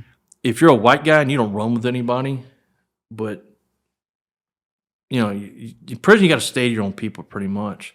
But I already have any like problems with very few with the inmates, But I was just considered independent wood, and I was in there like maybe 4 years. This rumor started. This is funny, that I was an undercover FBI, because I've had the same haircut since I was 2, man. I had the same haircut in prison, Hey, you're rocking that comb over, But this rumor started from somewhere that I was an undercover FBI agent watching the guards, not the inmates, right? So the inmates thought all that was true. I don't find that until like 3 years after it was floating. It followed me the entire time. And I was like at another unit. It's like, hey, man, I remember you from over at PAC. Yeah, man, you still doing that deal, man? Yeah, what deal? Watching these guards. So I always watch the guards. Well, how long you been working with the FBI? What are you talking about, man? So I let it float, because it kept a lot of the guards off of me, But they, after I got my 5 years, my first appeal lost 5 years set off. I went up hired a writ lawyer. It was a joke. Well, my brother and my dad came and told me. So they said, hey, well, man, we'll send you books. We'll give you commissary money. You got 2 years out. 2 years. Give it 2 years. All right. Laid over 2 years. I got another set off. I said, fuck, man, we're going to blows now, man. I started filing charges on these guards, filing, federal lawsuits. I tell them, hey, I'm in here an innocent man. You people know it, The shit you're pulling in here, you're going to fuck me over, try to write me a case or something. Well, you can, OIG. I don't file grievances. I go to the fucking Rangers, Texas Rangers, man. And people are like, how do you survive? I was an asshole. I was an asshole to everybody in there, man. And whenever I'd go to a unit, I could always, because I'm a veteran too. You can always tell a veteran law enforcement officer, just the way they speak, the way they carry themselves, and pretty much don't take shit. And I got stuck down the Cuero unit in Stevenson, and there was a guy I met down there, another police officer who I'm picking up Friday in a couple of days. He's got 30 years done on his 30. They set him up. 30 years he's done every day. I run into him and down there, and we wouldn't cut our hair, and there's this little smart-ass sergeant. We're coming back from the chow hall. And he goes, hey, you two assholes, come here. So we just keep walking. I'd always do that, ignore them. Especially the Nigerians showed up. I'd always say, I don't know what you're saying, Nigerian guards. But he kept us up to his little squatty ass. And he said, you heard me? I said, what do you want me? You go get a haircut. And the guy was with me, Warren Hornick's his name. Warren leans over and goes, we'll get right on that. And we just walk off, man. And every policeman I ran into, there was a guy named Marcus Fleck. Worked in the sheriff's department, talked to his sister last night. I trained his sister. Man, he's got 3 40-year sentences and a 10-year sentences from these same assholes. Marcus Fleck, look him up. Set him up, man. And then, but anyway, that's your story about the Tonga blast, whatever. I kind of got along with them. It was because everybody knew I was a policeman, But then, hey, man, you come to the dark side. Hey, did you ever set up people? I fucked over people all the time. And I tell them crazy stories. And back then, that show Cops and what was it, America's Most Wanted on Saturday nights. They had all, and there's always where I'd go, there'd be like a veteran, 1 or 2 policemen here and there. I run into a bunch of policemen, guys are the same guys set up, Houston PD and Harris County guys I run into, all the same stories. But we'd root for the bad guy. For the good guys, watching Cops, after the first show Cops. And, that's a fucking setup or entrapment. All the up bad guys, it's entrapment. That's a trap. No, so we'd explain the law to them, It was kind of a rowdy crowd. How do you deal with the heat in there? What can you do? You can't go anywhere. It gets so hot in these buildings. Like, I went to the wind unit, right? That's a red brick. In Texas, it's hot like basically 9 months out of the year. The internal buildings, because everything's either made out of brick, concrete, or steel. The physical buildings get so hot, you really can't even touch your bunk or sit on metal bunks. And like at night, you're sleeping on this bunk and literally a 1-inch thick plastic mat. It's like when you roll it, it's like you're Velcroed. It just, and what I would do is I would roll up. We had no pillows. You basically slept on the clothes you wore that day, wadded up dirty clothes. I'd get, if I was in like a dorm with a shower, I'd jump in the shower to get wet, soak my boxers, just lay on top of the sheet with your boxer. And that'd keep you cool. Not cool, but it's not as hot. Hopefully you could doze off 45 minutes or so to dry it out. I'd wad up like dirty clothes, get them wet. I'd lay on my side because less body contact on the mat and a bunk or the wall next to you, the better. And I'd like wad up clothes, put them between my knees to keep my legs spread apart, a few inches, try to get some air circulation. Can you shower as many times as you want during the day? Well, if you're in the dorms, you had to have either 10 years done in your sentence or half of your sentence done to get moved to a dorm where they had showers. But, they had you could shower during the day or whatever. That was if you want to fuck up. And does the water get really cold? Well, it depends. In the winter, the water's freezing ass cold. In the summer, they couldn't get steaming hot. When I got stuck in medium custody, that major that, I tried somebody to kill him, which is insane. But they put me in medium custody, and you're 22 hours a day in the cell with somebody. And there was 86 of us in this wing. And there was, you got 2 hours, there's your TV time, go eat, socialize if you wanted, and take a shower for 86 people. And you had there was 3 showers on one side and 4 on the other. 3 showers the white guys had, and 2 guys for the blacks, and 2 for the Tonga blessed dudes or whatever. But when I got on that unit, when I had that G4 stuck on me, that medium custody, Ronald Givens was the major.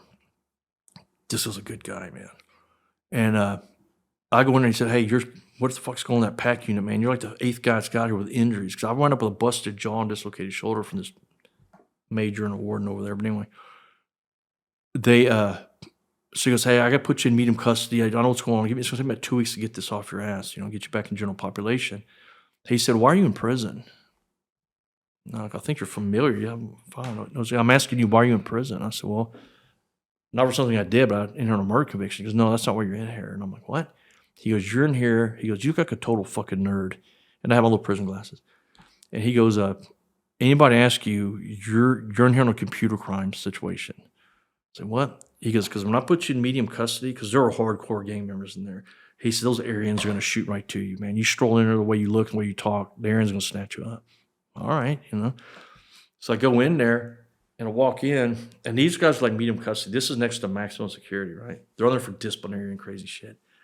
And so this little white guy, his name was Sin. His name was actually Sin. I think it's S-I-N-N, like the river in Germany. He goes, hey, what's up, Wood? I'm Sin. I said, what's up, man? He goes, hey, White's over here, man. It's all right. So this big old guy walks up to me, and his name was Gator. This is funny, man. This big, huge. He was tell us tattoo. He was Aryan Brotherhood. He was a captain over disciplinary for Aryan Brotherhood, right? And what's up, Wood? All right, man. Hey, we're over here. And his name, what's your name? It was Gator. He's this great big old redneck Texas dude. And on his back, he had this big muscled up like human body, and blew his whole back, and he has a big gator head on his back, And so I got on great with these dudes, man. They say, hey, Wed goes back here and medium custody. And it really surprised me. The whites would fight the whites, the blacks would fight the blacks, and the Mexicans would fight the Mexicans. So I was like, and I've been in prison like 8 years at this point, I'm like, I don't get that. But there's some else crazy shit was going on. And then one time, they tried to make us work, and we're locked up. What are they going to do, lock us up, Say, let us go out to rec now and then. And you had to wear your uniform. We'd go out there, nothing on but tennis shoes and boxer shorts. Cause it's fucking 115 degrees, man. And we went out there, and it was all the Aryan guys. Not that I was an Aryan, but I was a white guy. And we were playing, I think, the Crips and the Bloods and volleyball. Some pretty heated, tournaments out there. And Gators, like, they knew I wasn't for a murder charge. And it's, of course, the talking now and then. They found out I lived in Kingwood. It's a very nice part of Houston. So they thought that was funny. You live in Kingwood? Yeah. What, did you kill your butler? What? Yeah. And so we got there on the volleyball, and so Gator starts getting everybody names. And there's a Marine in there named Chris. God, great guy, man. He got jammed up on a bullshit deal. But he goes, we got Chris, the Aryan anarchist. And we got and he points to me, he goes, we got the Kingwood killer over here, So I was a Kingwood killer for a few years while I was in there. But that Chris guy, man, this is a good story. Well, let me tell you about Gator real quick. Gator would never tell us his name. So one time we come in from rec where he jumps and shines, leaves his ID laying on the table right where we're sitting. I see his first name was Gregory. And so I slid his shirt, whatever on it. He comes back, and this after I had a really good rapport with this guy. And I said, hey, man, is this to us? Hey, what's your name, man? He goes, Gator. I'm going from Gator since I was born. I said, well, that's cool, man. I said, you know what? Excuse my language. This is prison stuff. I said, if there's one faggot-ass fucking name I can't stand, it's Gregory. As long as that's not your fucking name. That's the gayest-ass name. And he's like, he's looking at me, and to this day, that's how I ever saw it. But, I ran that guy several years later. He was dying of cancer, man. I was at a medical unit, brought him in. But this guy, Chris, he was a white knight. Yeah, and the white knights, they were like the elite of the Aryans, if you would, or white guys. You could have a sex crime, no drug crime, no disciplinary in there. You had to at least have a high school diploma to be a white knight. And he was somewhat ranking in that. Plus, he was a Marine. My son was, so I got a real rapport with this guy. And he was always telling me about, man, you need to come over, man. You need to prospect with us and all that. And a few months into this, man, he stopped in mid-sentence. He goes, you think it's pretty fucking stupid, don't you? And I said, your white knight thing? I said, man, let me see your ID. These little plastic things you carry ID in. He had a beautiful girlfriend named Crystal, Italian girl. His mom died. We're in there. I said, hey, this is your family, man. It's your sister and her kids. This is your girlfriend. I said, you get out of here. These guys don't give a fuck about you, man. They don't care. They're getting what they can out of you. He's a Marine. He's not somebody to get run over.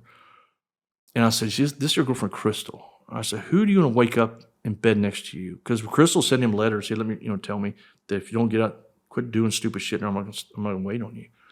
I said, you don't get out of here. You don't wake up one of these assholes. You don't wake up next to Crystal, man. Yeah. And right after that, I got taken out, put back in GP. And I see him like a month later working the chow hall, man. He went and talked to the ward and told the warden that he'd talked to me. And then he said, I'm done with this stuff. The warden goes, right. Put him in general population. So he's a good dude. But during the time period, bounced around. I got another set off from parole, And then, this is a crazy prison story. I'll make this short. I had a very wealthy aunt and uncle who were helping us out during this time period. 'Cause my dad was wealthy, but it's about broken. And they're having like this church revival in the gym. And I was at the Boyd unit in between Huntsville and Dallas. I had this big revival like on Saturday night. I'm sitting in bunker eating. 2 guards come in and say, "Hey, McGowen, come in, I need you to the gym." I said, "For what?" He said, "I don't know. Somebody wants you." So I go down in there and everybody's hooting and hollering. You know how it is.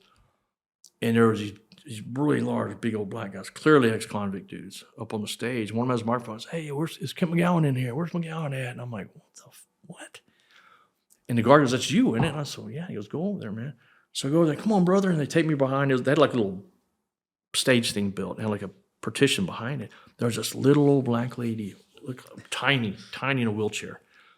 And she goes, "Oh, give me your hand." I'm like, "Yeah, no idea what the hell's going on." And she goes, "I've been waiting to meet you, your family, your aunt so-and-so and uncle so-and-so. They're the best Christian people. They've kept my church from going under and they've kept my ministry going." I'm like, "Yeah, And she's telling me this crazy stuff about how he bought her a fleet of cars and all this stuff. And so I'm like, "Yeah, And then they bring her around in her wheelchair and she's talking. And these big old dudes, like 4 of them, come on, "Hey, when we get the final check, we got to be able to get you out of here." It was a shakedown on my family. I don't think she had anything to do with it. It was these dudes working with her. So that was a crazy story, which came up in the Texas Rangers. But anyway, moved along. I get set off after set off, man. Loss of appeals. Do you think you would have gotten parole had you been working a job following the rules? No. It wouldn't have mattered. When I came up, I think my third time up, second time up, I've been 7 years. I was down on the coast at a Jester 3 unit, I think. And her name was Linda Zika. She was a parole commissioner. Her reputation throughout the state was the only one she was good, And in Texas, it's not like other states, I guess. You don't go before like 3, 5, or 7, your voters. "I'm sorry, I didn't do this." "I'm sorry, I beg for mercy," or I didn't do this. You don't get to see your voters very rarely. And only if you have like a very high profile case or if you have political sway one way or the other, which I had all of it. And so she calls me out. And she was a very nice lady. And she said, "Look, Kent," she said, "I don't," what did she say, Mr. McGowen? She said, "I don't submit to political pressure or peer pressure, but my boss's boss does." And I said, "Well, they're the ones who gave me the set off the first time." And she goes, "Look, I led a Texas Ranger out here, and I faded a lot of heat on that." She said, "But your family's going to have to figure out something. They'll never parole out of here." I had 7 years on a 20, We hired this big, expensive parole lawyer from Austin. Here's a ripoff. They're all ripoffs. Don't ever get a parole lawyer. But, she told me, she says, "You're never getting out of here by parole. Your family to figure out something else to get you out of here." She was true. And so the shakedown came down, like my third or fourth time up for parole, right? Well, part of the shakedown was this parole commissioner. And so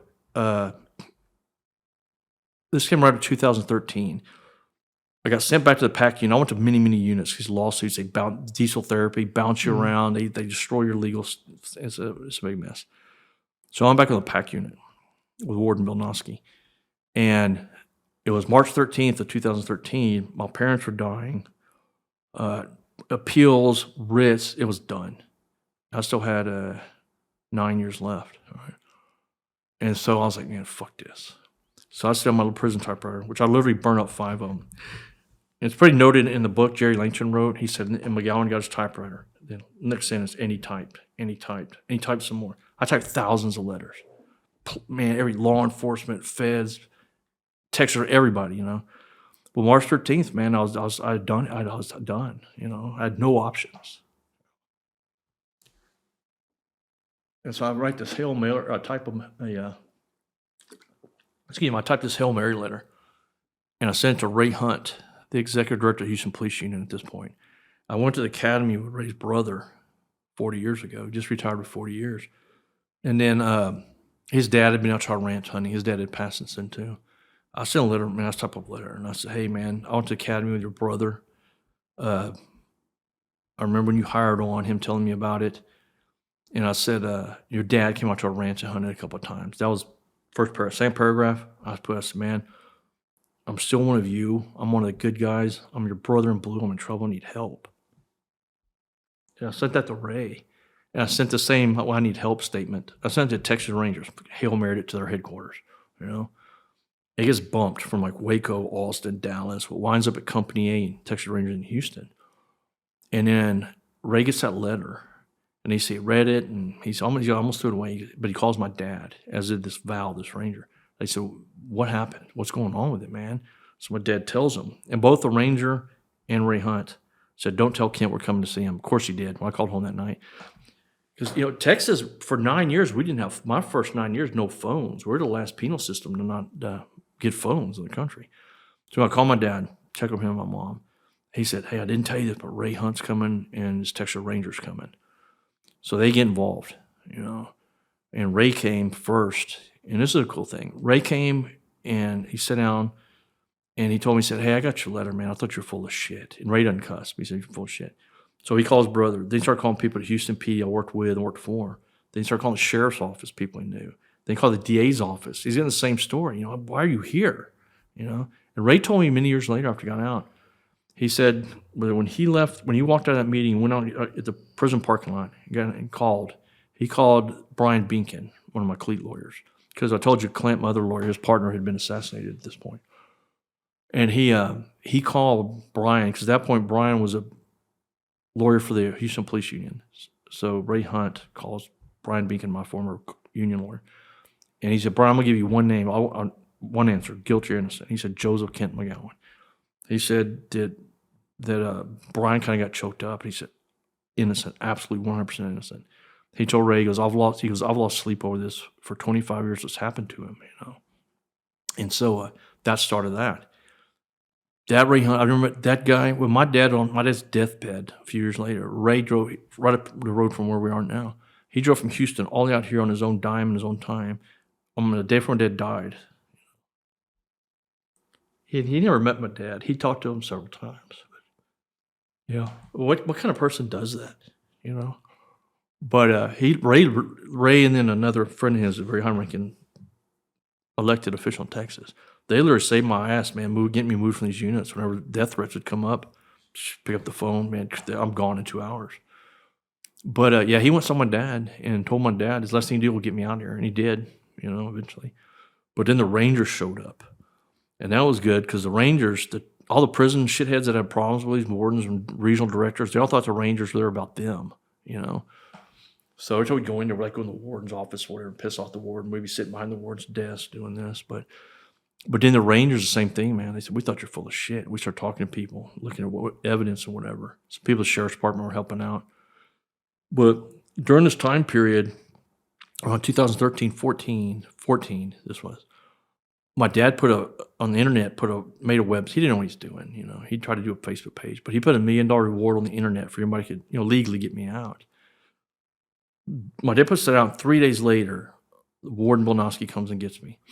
And we walk out, and I said, he goes, you got somebody here to see you. It's a weekday. So he goes, it's an attorney. Yeah. And I had not heard from this asshole Cogdell, my lawyer, in 13 years at this point. He never answered any emails, phone calls, my family, nothing, right? But I'm walking down there, and Bolnowski goes, well, he's in a chauffeur-driven limousine. I said, Dick DeGuerin? And he goes, no, it's a that's Dan Cogdell. He said, yeah. I said, what the hell does he want? He's got a real good report. This guy was a great ward, man. He goes, I don't know. Let's go see him.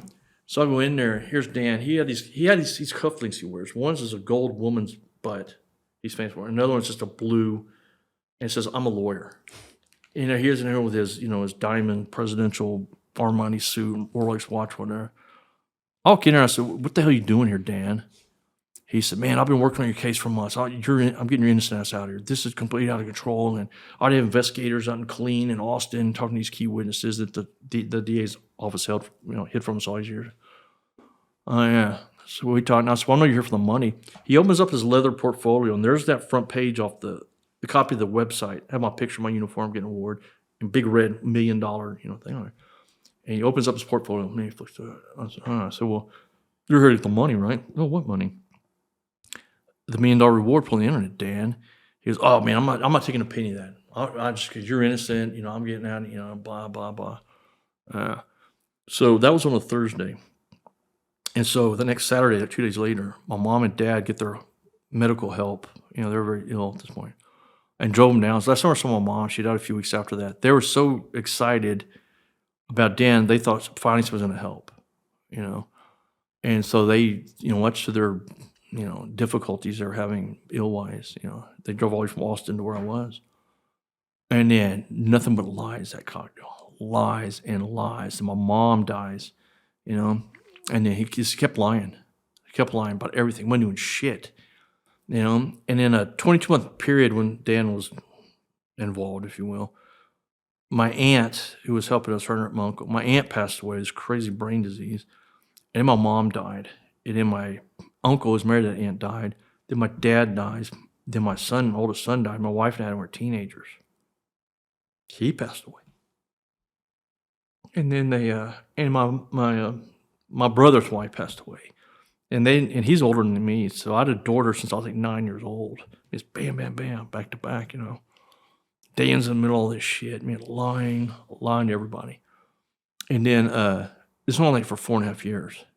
And then my son passed away, Ray Hunt, and some people involved. They had me moved to a unit near Houston, the closest unit to where I live, my family was. And so I'm getting there and there's a bunch of issues. But on January 10th of 2018, a film crew was coming over from Europe to film me on some documentary shit. And I called Dan. He would just lie about everything. I called Dan and I said, hey, look, man. I said, this film crew's going to be here at 2. And this is like 11, within an hour's drive from Houston. If you don't beat them there, I'm dropping you. I won't say their name now, but some very high-profile people you're representing, political people. I'm telling everything, man. Because he'd be high on drugs. He'd brag on the phone about what they're doing. Some serious people go to federal prison type shit, man. So I'm going to tell everything. You better have that part. You told me you had a pardon. I said, you better show up with that fucking pardon in your hand. So he beats him there. They called me out to go to a little legal visit. A little legal visit thing. Dan's pouring sweat, all fucked up on meth or whatever. We start screaming and hollering at each other, man. And he said, I know you think I had, because a lot of people wound up dead, missing, involved in my case. Well, I know you think I had this person, whatever. I said, let me tell you something, man. I'm in here, Dan. Everything I do is monitored. You're out there representing drug cartels, the mobsters, corrupt politicians and whatnot. You have the financial wherewithal to have something happen to me in here and somebody else out there. And in these 4 years when Dan was doing this, Texas Rangers are also involved, right? And this leads to this conversation I just told you about. But after about 4.5 years, the Rangers just disappear. Well, during that time period when they were with me, they came and met me and they said, hey, Cogdell's fucking you, right? And I said, yeah. He said, he's lying to you. He's not, we know what he's doing. Well, they're the ones going after, I can't say this person.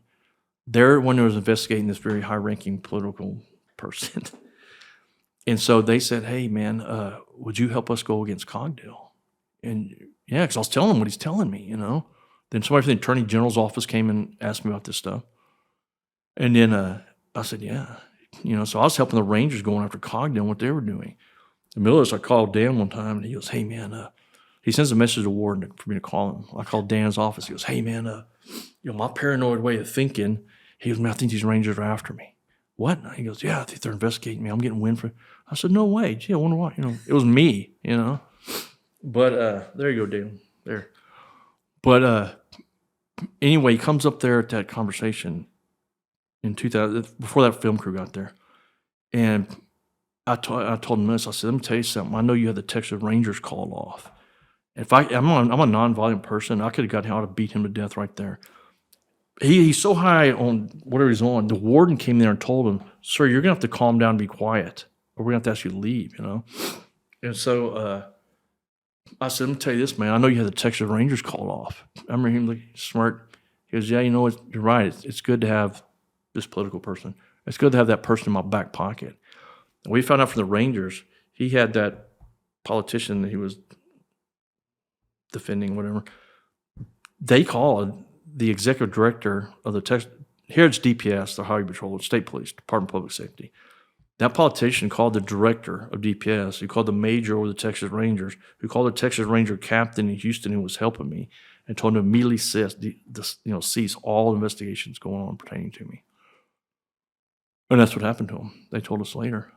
But anyway, during that time period, I ran into so that's what happened. They came from that crew, and I got another set off and another set off. Then I go back to the PAC unit, and I run into this old Vietnam veteran in there. And he was sitting there with a guy I knew from the first time. And he's a I spent a lot of time with this guy. I about halfway live with him, take care of him and whatnot. But rumors started spreading that he was the grand dragon of the Klan, and I was the grand wizard of the Klan, right? Because he's a big old hulking Vietnam vet guy, and I was me, you know. This rumor started spreading. It spread for years. And when we were in this big dorm, there was a black guy here from Austin named Noki. He was a good dude. He was like hardcore, like Crip or whatever, but he was, you know, he was like grown out of it. But if there's an issue like a black guy, the white guys would come to me and say, hey, you know, squares. So I'd go, because we kind of took care of ourselves out there to keep the guards from coming in, you know, handle stuff on our own out there in the dorm. If there was a problem with a white guy, Noki would come to me and say, hey, that dude's popping off saying this or that, you know. We had a couple of Vietnamese guys, they talked to themselves. But same thing with the Hispanics. There was a Hispanic guy, and there was like some dude in the Tongo Blast, you know. So we kind of ran it. But that rumor floated around all the time, and Noki told us about it like a year later. Man, Richard, that old guy, a friend of mine, no wonder everybody stays away from us. He goes, man, everybody thinks that. It was funny because they said Richard was running the Klan in Dallas, and I was running in Houston. Richard looks at me and goes, I'm 72 years old. I ain't even fucking been to Dallas my entire life, you know. But, yeah, that floated around for quite a while. But what leads to how I got out finally, and what brings us to a closing, is my 10th time for parole is coming up, you know. And I got some calls were made, and I got for my last 2 years, I got sent to a private prison, which I tell you what, there's controversy about that. I don't know if you've been to a private prison. Culture shock, man. Cheeseburgers with cheese, hot and cold running water. And I was like, you know, like you asked me about the heat. This private prison was air conditioned. But in Texas, man, on that you asked about the heat, there's nowhere you can go. It's not like you can go, I'm going to sit in the car and cool off, man. If I at the park or something, there's nowhere you go. And they would turn the showers hot in the summer, cold in winter. There's a sergeant when I was in the PAC unit. And I'll tell you about how I got out. But asshole, this guy was a dick, man. He hardly ever talked to anybody, but he would just do vicious, brutal things to inmates, right? As did the warden and the major, busted my jaw and whatever. But we're in the showers, just in the middle of winter, and they had these big doors, like they brought commissary and stuff in, you know. The shower's like right by it. He'd open these doors up and put those big, you know, like shop fans, blowing this ice cold, facing the north, blowing right in on us, you know, laughing his ass off. And we're in the shower one day, and I start walking out. He falls over with a heart attack, right? And you know, everybody knows a policeman. You gonna help him? Fuck him, man. No. That dude later, because the guards didn't know what to do with him. I wasn't gonna help that guy. Because if you do that, you're gonna get shipped off the unit. I had it made there under Warden Bilnowski and Sergeant Melissa Wilson. But I said, you know, that dude has no value in life. So he died, you know. It wasn't by omission to me, but I wasn't gonna help that dude. The way he treated us, you know, that he's maniacally laughing about the ice cold showers and having the ice cold wind and the fan and angle blowing us in the showers. Yeah, so, you know, whatever. Prison guards, I hate every one of them. But, and then another aspect of that on the heat is when I got jammed up at Darrington, built in 1901, and they call it the Chocolate City and the Deadly D. That place, man, I got jammed up. I was in another unit, and this female lieutenant, a guy attacked her with a chair or something. I wound up jumping in and helping her. And I was getting into it with the ward and had lawsuits against him, whatever. So they shipped me to transfer through Darrington going to South Texas. I get in there, and man, there's like, I'm telling you, dude, about the size of 3 of these tables, they had like 80 of us stacked in there. You know, it was wintertime. And there are all these Nigerian guards started showing up. They're vicious, vile animals, man. They hated the Americans. They said, I hate you American blacks. I've never seen such vicious creatures in my life as those Nigerian guards when they came over here. And they'd come in with their tribes. And you see like a regular guard. I never called them officers. I'd fight along. You're not a fucking officer. Go look in the dictionary with guard and officer. You're a guard. But I asked this one. She literally had tribal marks and stuff in her face. And I'd say, hey, why are you so vicious to everybody in here, man? And she was, well, in our culture, she said, in our culture, we respect men until they disrespect us. Which all the inmates did respect the female guards. Disrespect him. But there's one guy, he was an older dude, but he was just a regular CO, and the captain would stand up for him and stuff. So I asked her, I said, what's up with this dude, man? And he was like their tribal leader over in Nigeria. And she said like their whole tribes would come over here. And TDC, Texas prison system, hire anybody. They don't care. There's a website called TDCJ Troll, pitch into them. And I found us a retired lieutenant from TDC has it. Every day, guards getting arrested, you know, and it's K2's killing people every day in TDC, man. every day. But when I was at Darrington, they snatched me out. These Nigerians come and get me, all right? And I was like, what the fuck, man? Because I was going you stand around for like 2 hours, they put you on a bus going elsewhere. They bring me in. It was like a dungeon, man. This place was built in 1901. And I sat back there. I hadn't showered in 3 weeks. I went a week. The only thing I had to eat was a jalapeno pepper that I sneaked in there. Wearing nothing but boxers on this red brick bed, if you will. No sheets, nothing. Freezing my ass off in there, man. Because they're very vindictive and retaliatory, these prison people. You stand up to them, just like these guys who set me up. You stand up to these corrupt people, you better know your shit, man. I tell people, it's a miracle that I was not murdered in prison or worse, and they tried it many times. But I was back there, and all of a sudden this old guy comes by, this old prison guard of mine. I see the way he had his hat creased, that he was military, probably Air Force, because it's a certain little crease thing they do. He walks in, he looks at me, and he goes, hey, you was an arrogant little punk out there on the streets, wasn't you? He's an old cat, right? So Dad knew me from somewhere, right? And I said, yeah, how long you been back here? I said, man, I have 3 weeks, man. He goes, how long has it been you showered? And I said, 3 weeks. I showered and I've been back here. Starving to death. They're not feeding me, man. He goes, I know what's going on, man. He goes, come on. And so let me get in the shower, which was not hot, but, little rusted pipe sticking out and sprinkling out. So only like 45 minutes, he leaves. He gets this other guard to come in and watch me. I'm the only one in there. And then he comes back about 45 minutes later. I get out of the shower. And they give me some clothes, whatever. And he has this, like the old grocery bags, the paper ones like he used to have. And he walks in there, and it's a door, then a vestibule, then another door up, right? And so he goes, he holds that sack out to me. I can feel it. It's freezing in there, man. No heat. It's like January, February, raining out. No windows, nothing. And I can feel the heat coming off. I smell barbecue.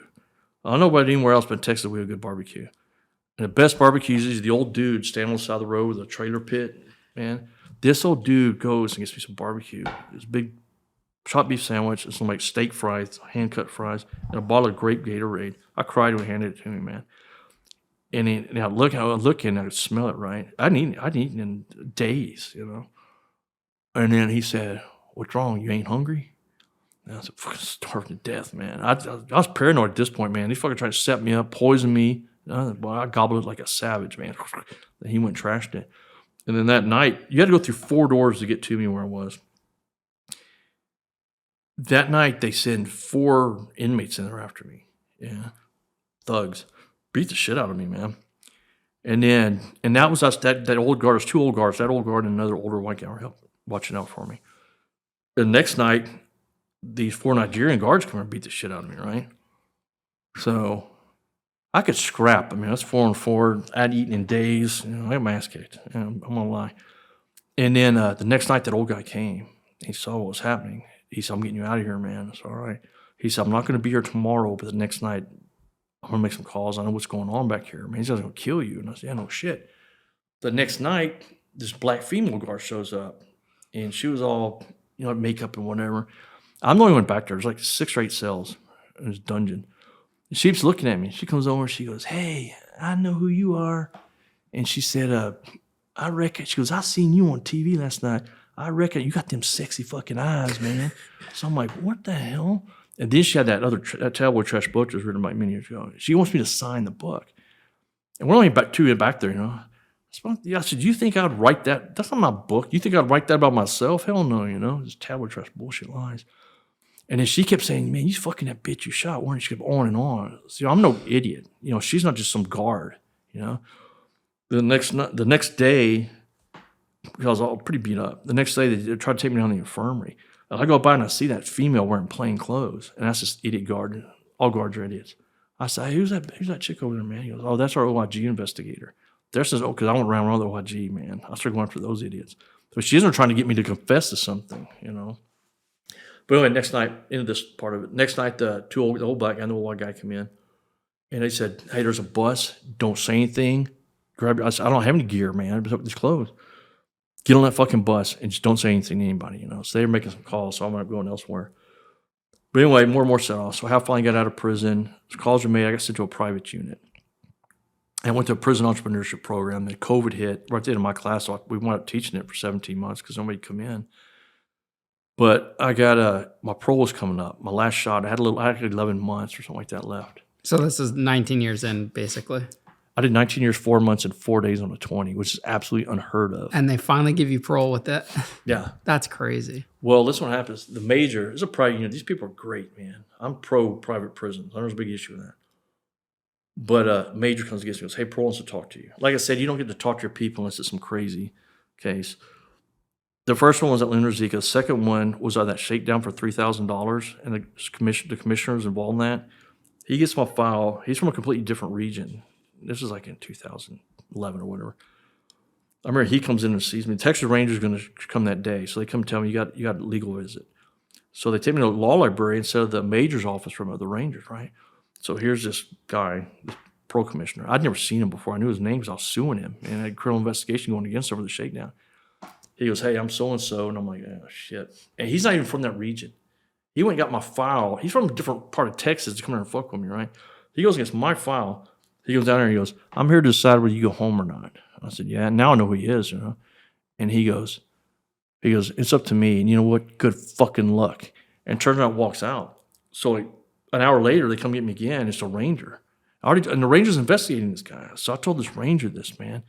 He goes, wait a minute, the major busted your shoulder and your jaw. He's now the parole officer because he retired from TDC. He's now your unit parole officer from the units, yeah. He said, the parole commissioner, time again, he just came and told you that a while ago. I said, he left about an hour ago. Man, he goes, well, what do you think your chances of parole are? I said, fuck, it's slim and none, and Slim just rode out of town, dude, And then, let me tell you this, then we'll get back to getting that, I promise. About these rangers, man, these guys, they went to bat for me, man. And I was talking to the Rangers about John Denholm, the homicide lieutenant set me up, and Ron Ackerman, my partner, for 17 years on something he didn't do. So I'm telling his Rangers this. He goes, wait a minute, man. He goes, you and Deputy Ackerman had problems with this homicide lieutenant. I said, yeah. And he said, he winds up the chief investigator on both y'all's cases. I said, yeah. And both you guys go to prison over him, yeah. And he said, nobody has said, there's no raising red flags anywhere. I'll say his last name, first name is Val. I said, Val, yeah, I've been hard for 25 years. I'm always listening. He goes, well, what in the hell did Denholm testify? What did he say at your trial? I said, he never testified at my trial. He goes, why not? I said, well, it would come out as animosity. And he said, well, who from Internal Affairs testified against you? Nobody. I was cleared by Internal Affairs. He goes, who the hell from Homicide testified against you? Nobody. Yeah, I was cleared by Homicide. Same thing. Well, how in the hell did you wind up in here? Shitty lawyer and fighting a corrupt system, man. But anyway, but how it got out, it just jumped to that.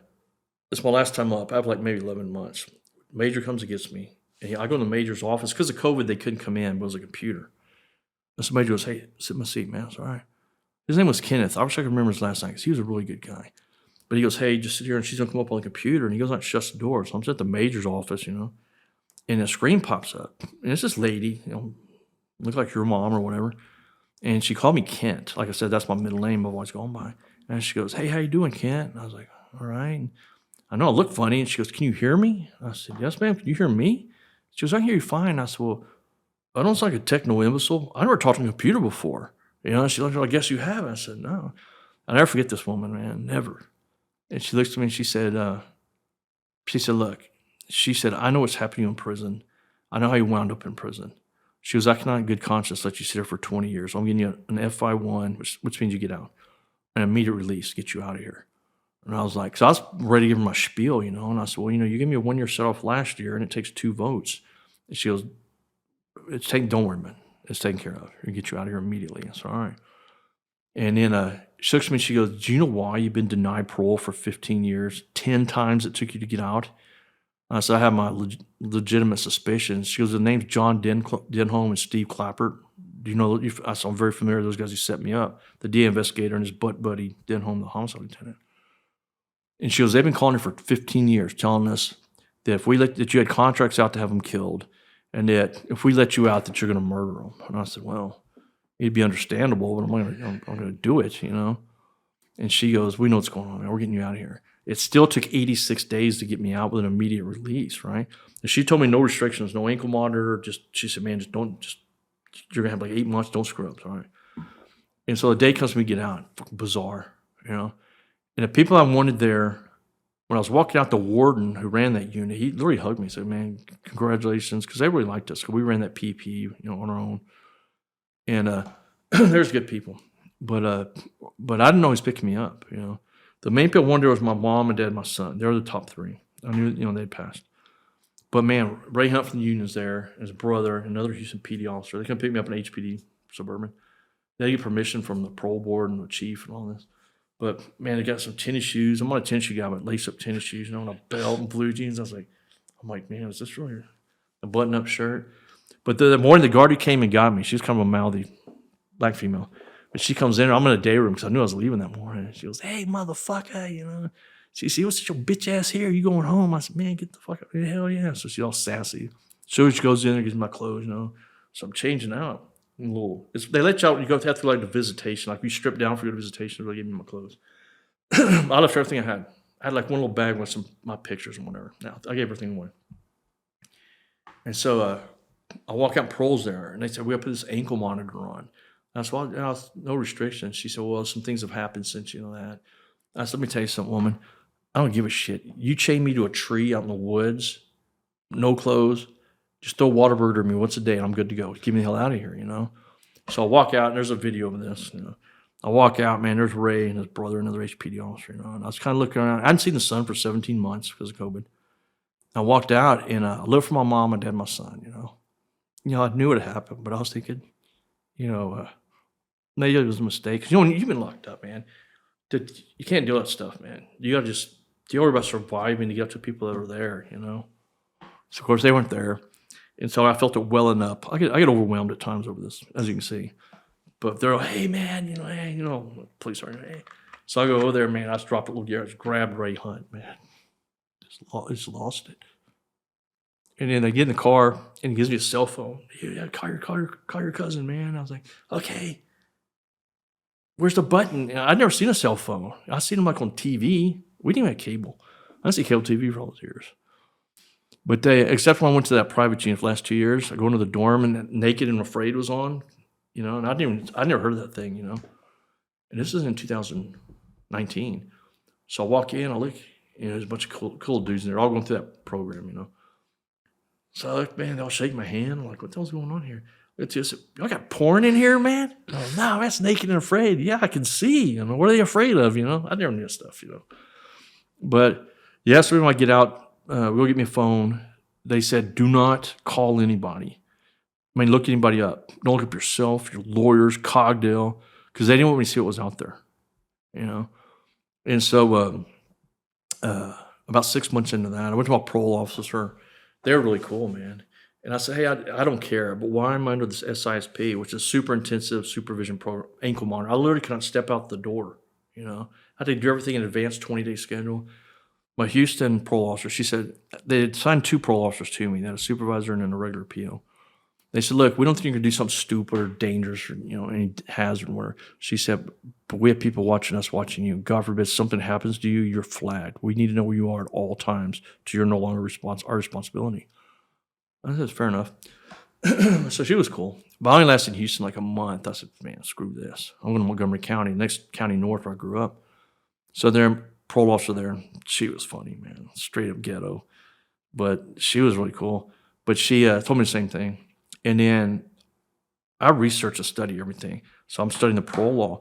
And now I know in Texas, when you're out on parole at 100 days, they have to give you 8 hours a week. You can take it all at once or 2 hours. They try to acclimate you to go to restaurants and be around, you know, human beings instead of criminals.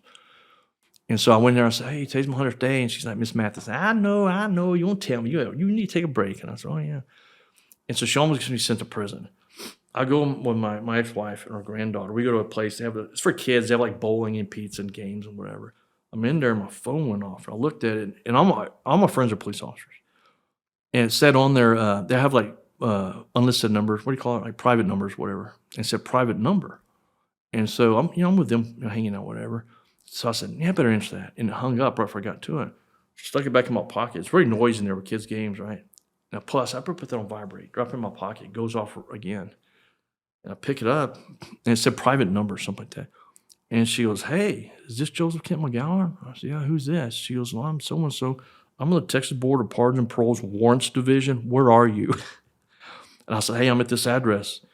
And she goes, are you supposed to be there? Yes. I said, because Miss Matt, my parole officer put on the computer. In Austin, their headquarters on weekend, they'd monitor you at night and weekends, you know.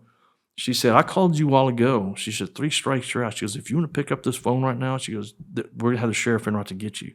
That looked like an idiot from a granddaughter. Has no idea what's going on, you know. But next Tuesday, I went in to see her. I walk in. She goes, I know. I said, woman, you damn near had me put in prison. I sat in jail for 6 months trying to get out of that one, you know. But she was super cool with me, man. But anyway, where we are today, I got my monitor cut off. And then I went to live with that old Vietnam veteran guy. He got out, helping him out at the farm. And then I had a lawyer. No lawyers. I contacted more than 100 lawyers. Every lawyer is, you know, with a name. We know what happened, but hell no, we're not getting involved with Cogdell. No, they're all scared of him. I'm not. And then Fighting's lawyer calls me.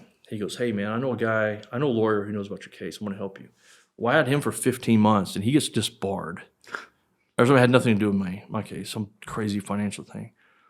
And so right after that, man, I'm on my phone. I don't know anything about social media, nothing. I'm just looking up people, man, FBI agents and shit.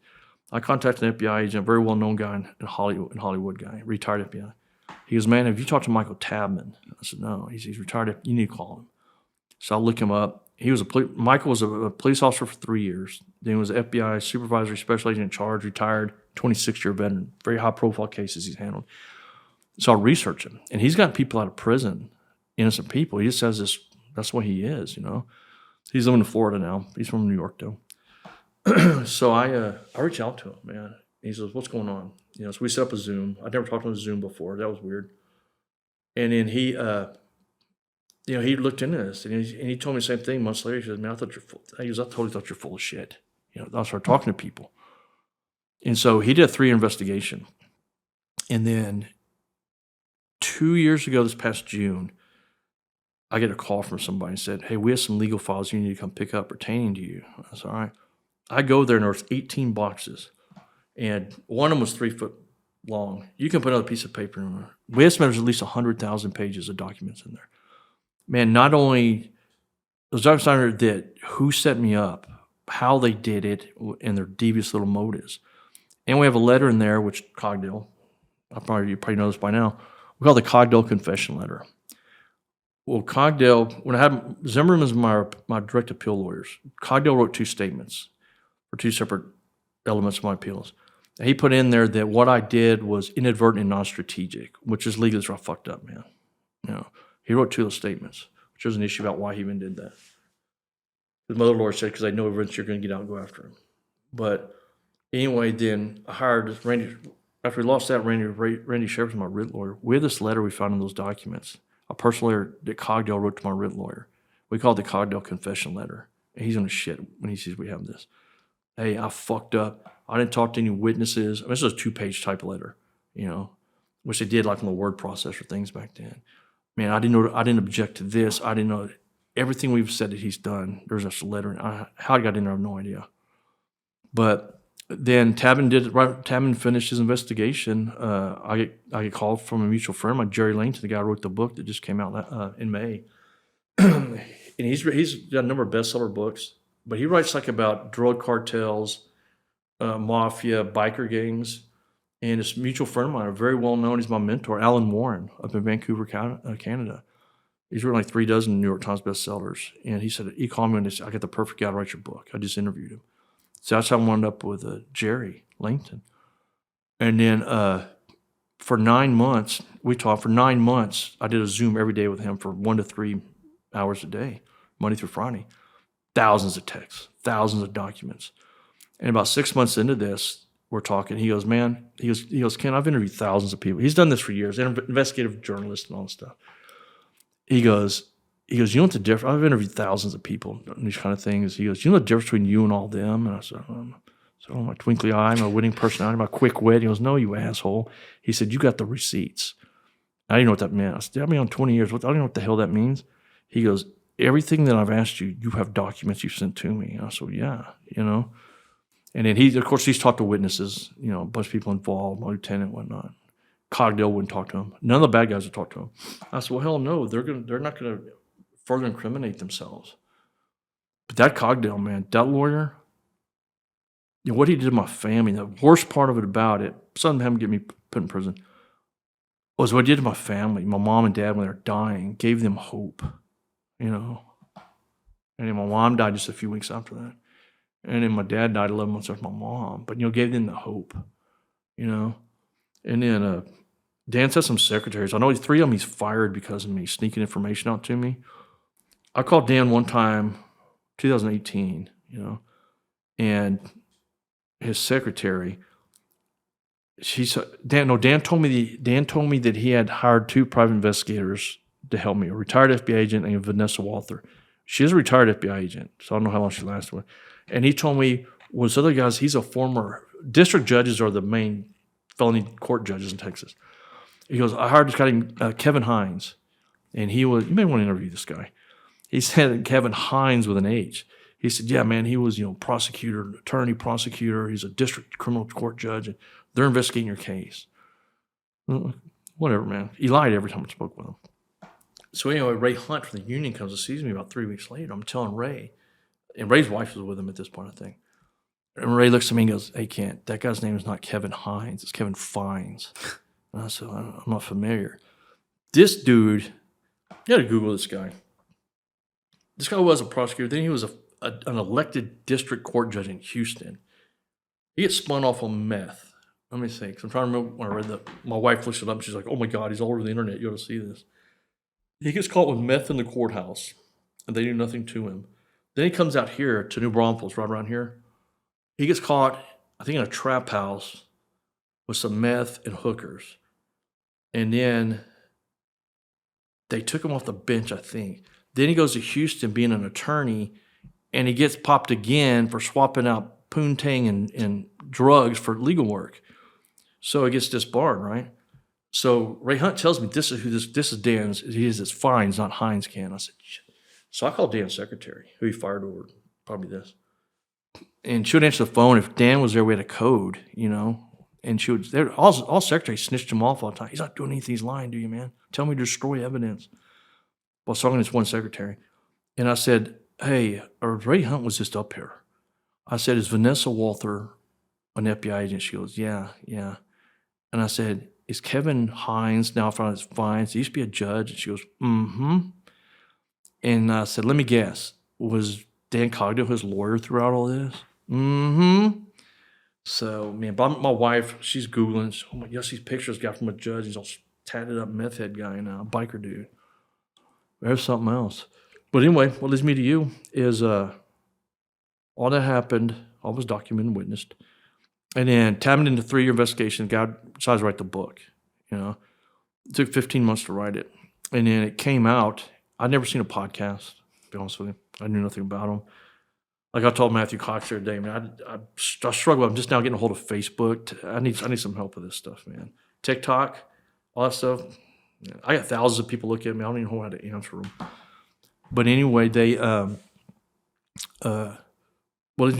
book came out, and Jerry said, man, you can talk. You need to tell your story. We've been set quiet for 34 years because I'm a lawyer's, been wait on your appeal, wait on this, and you wait for your parole, just hang tight. All that's done, And then I have a guy, I don't know if you know Steve Stanulus. He's an NYPD, and a Chippendales down, very famous guy. He was Kim Kardashian and Kanye West bodyguard that got sued by Kanye for like $20 million for banging Kim or whatever. He's a character. You got to put him on your show. But anyway, and all these people start getting involved. And then I stumble across you and some other guys, and my phone goes off all day and all night. And then, let me tell you this, and we'll close. When I came out with Matthews, it came out 7 days ago maybe.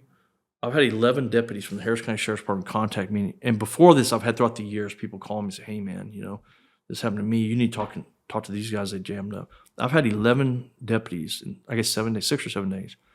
Same fucking story, man. Clapper, Denham, that coward Sergeant Ruggiero, setting these guys up. One guy did 15 years and 6 months on a 16.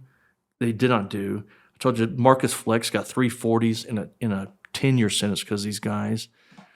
Man, I had another guy reach out to the other day. He said, man, I'm fucked. There's nothing I can do. I'll take 5 years probation. Same judge as me. So he goes in there for 5 years, and he had lived in another state, in Tennessee at this point. And the same judge I had told him, said, you know what? You come down you think I'm going to give you 5 years probation? Because the DA's office agreed 5 years probation because it was a bullshit deal. And then she goes, I think I'm going to send you to prison for 10 years right now. He's like, my plane leaves in 2 hours. What do you mean? She goes, 10 years he did in here. But in Texas, if you're charged, if there's a death or if it's a sex allegation, I'm telling people this, you need to testify, man. If you don't tell your story, somebody's going to tell it. It's going to be in your favor. You're going to get fucked. You know, you've got to testify. I testified on first trial, but Cogdell said, no, hell no, you're too arrogant. I said, I don't care, man. You know, I got to tell my story. And this is exactly what happened. The jury said they didn't know what happened. You know, and I tell people this in closing, man. If this could happen to my family and me, it could happen to anybody out there, man. Nobody in my family are parking tickets, veterans, entrepreneurs, police officers, you know. If it can happen to my family, it can happen to anybody. And I don't know about other states. I don't know about Texas. They want you, they're going to get you, man. I don't care. They're going to get you. People say, man, yeah, these big lawyers. I don't give a shit. They're corrupt too, you know. And in Texas, which had nothing to do with my case, but a bunch of these deputies, they go for almost, accuse them of sex crimes. Because if you date a girl and she's got a 13-year-old daughter, you know, and you're hanging out, hey, I need $100 to go to the mall. Well, no, I'm going to call the cops and tell me you raped me. I don't care what you tell the cops. You're gone for 40 years, man. I ran into an elderly Vietnam veteran, not the guy I live with. This guy was a Colonel Green Beret I ran into. And he had a 40-year sentence. He was like 75 when he got locked up. His wife passed away in Comal County, just north of here. A lot of people drop out of Comal County. But this little girl's like 15 or 16, would come to his house and cook for him, you know, some neighborhood girl. He sat for like 3 months. She came in and told him she goes, I need $10,000. She goes, why don't you, I'm helping you out. I'm not going to pay you $10,000. I thought you were just being nice. She goes, you give me $10,000, I'm going to tell police you molested me. I don't care. That dude died in prison. He died of cancer in prison. You know, as an old man. A full-bird Green Beret Colonel Vietnam vet. That girl did that too. This is Texas, man. If you and I are out there and I say, hey, this Ian guy, he just pointed a gun at me and robbed me. Oh, there's no investigation. You know, it's snatch us, grab us, cuff them, and stuff them time, man. You're going to jail. Good luck fighting it, you know. Yeah, I'm sure it's like that probably everywhere. But in Texas, guilt and innocence plays no part of going to jail or prison. Right, wrong, law, honor, duty. I don't give a fuck, man. And I've defended police officers, of course. You know, man, for the most part, it's not these deputies, these police officers. You know, these are blue collar guys, man, making a living. It's these fucking prosecutors. It is these prosecutors in cahoots with these lawyers. You know, these prosecutors do this to you. You know, this deputy I think I told about last night. I never heard of this guy. He texted me last night. We talked from 8:30 to 1:15 in the morning. And telling his story. The same thing with the warrant. He was working organized crime where I used to work. Just a quick story. And he goes to a house with an informant. They buy some dope in his apartment. Well, he leave. So he writes his report, and he had somebody else at the organized crime unit. They went and got the warrant. And warrant said that he'd worked multiple deals with this informant, and this is the third time they've gone to his apartment and bought dope off this dude or whatever it was. So this guy called me last night. Never spoke to the guy. Didn't expect it. Harris County deputy. Same guy set him up. And he said he saw he said, hey, I'm not going to serve this warrant. I didn't run 3 deals with this guy. This is the first time in the CI. So he took it to he was assigned to narcotics. So he took it to his captain. He said, don't run this fucking warrant, man. 6 months later, they indict this guy with a warrant. They sent him in prison for 10 years over that. He didn't even write the warrant. He refused to run the warrant. But guess who's involved? Denholm and Ruggiero. Those dudes, man, I get texts all the time. Since this stuff started coming out, hey, man, I worked there in 93. Man, this is what happened to me, you know. Denholm and Clapper, yep. Denholm and Ruggiero, well, fuck yeah, he was my sergeant. He was my lieutenant. These dudes are bad, but you know what? It's coming, man. I tell them every time. We're coming. Everything we can possibly lawfully do is going to happen. There's people who are in prison over this, you know. And Tam, FBI guy, we discussed that when we get to where we're going to go to the FBI with this. You know, you're talking about civil rights violations. And then, and my final statement is this. I couldn't find a lawyer. Nobody, right? The book's coming out. So I said, man, I'm just going to Hail Mary. I call this very well-known attorney. I can't say their name now, but we're going to have a press conference. It's going to drop a nuke right in the middle of this, man. But I Hail Mary this lawyer. And actually, Harris County District Attorney's Office, they've stepped up to help me. They saw me on Matthew Cox. I talked to them before, but they saw that Matthew Cox thing that day. Hey, man, hey, just what's going on? But I Hail Mary when it's lawyer. No way she's going to call me back. And left a voicemail. I say, hey, this is Kent McGowen. I know you know I am. Just an absolutely unexpected phone call. I need your help. You know, about an hour later, she calls me. And she goes, hey, you're that Houston officer who went to the county and got sent to prison with shooting, right? I said, yeah. And she goes, you know what? I said, I gotta watch what I say here. But she goes, in my time in this business, I should say, she said, I've handled hundreds of thousands of felony cases. She goes, I remember one, it's you, you know. She says, I know everything happened. I know everything happened to you. And then she goes, and she said, you met about, because I was out 5 years last week, the 14th of July. And I said, she goes, why have you not, she goes, you called everybody I know. Why did you not call me? And I said, well, I was scared of you, you know. 'Cause I had I had experience with her. And I was all scared of you, you know. And she goes, let me tell you something. She goes, when can you be at my office? And this is like 4:30 on a Friday. I said, when are you going to be there? 9 o'clock Monday, I'll be there. So I drove all the way to Houston. And man, she's just like, what? You know? And I told her about the Cogdell confession letter and whatnot. So she was, where are your documents? I said, I have them secured in a air conditioning thing. So bring these certain documents. So I bring them down there, man. She looks at them, she said, this is crazy, man. She said, let me tell you something, Ken. She goes, I'm the only lawyer in the state of Texas that'll take your case. I'm the only lawyer who can get you out of this case. And her absolute mortal enemies in life are Dan Cogdell, Steve Clapper, and John Denholm, you know. So, but, yeah, so that's about to drop. So, and that's what leads me to you doing this crazy podcast, man. I was Hail Mary and finding people, I don't know. I like some people have 9 listeners, you know. There's Ian Bick. What? You know, what? How many, you know? I said, what? What an episode, Kent. Wow. I'm telling you. I'm sure everybody listening know there's a lot more to this, man. Read the book. The book's about 5%. And we'll have the link in the description of this episode for it, too. Yeah, but I have pending now for a 2-hour documentary and then a 6-part, 12-hour biopic, I think they call it. Yeah. But we're just filming things. But it's going to come out. Our biggest mistake in this was not fighting the tabloid trash. That's what got me. You know, those Clapper and them, they're feeding illegally, feloniously, information on the grand jury to the media and whatever. Those dudes, man. You know, go out to our family's house and then calling my lord saying we're going to shoot at the McGowen compound like at Waco. What they did to my wife, my children. You know, my children grew up with this. And let me just say this. This is all I say in closing. 2 things. People say, once you just drop this, man, just move on, man. No fucking way. And when Ray Hunt, the executive director of police union, when Jerry Langton wrote the book, they talked many times. It's in the book. Jerry asked Ray, he said, do you think Ken will ever just drop this? And Ray said, no.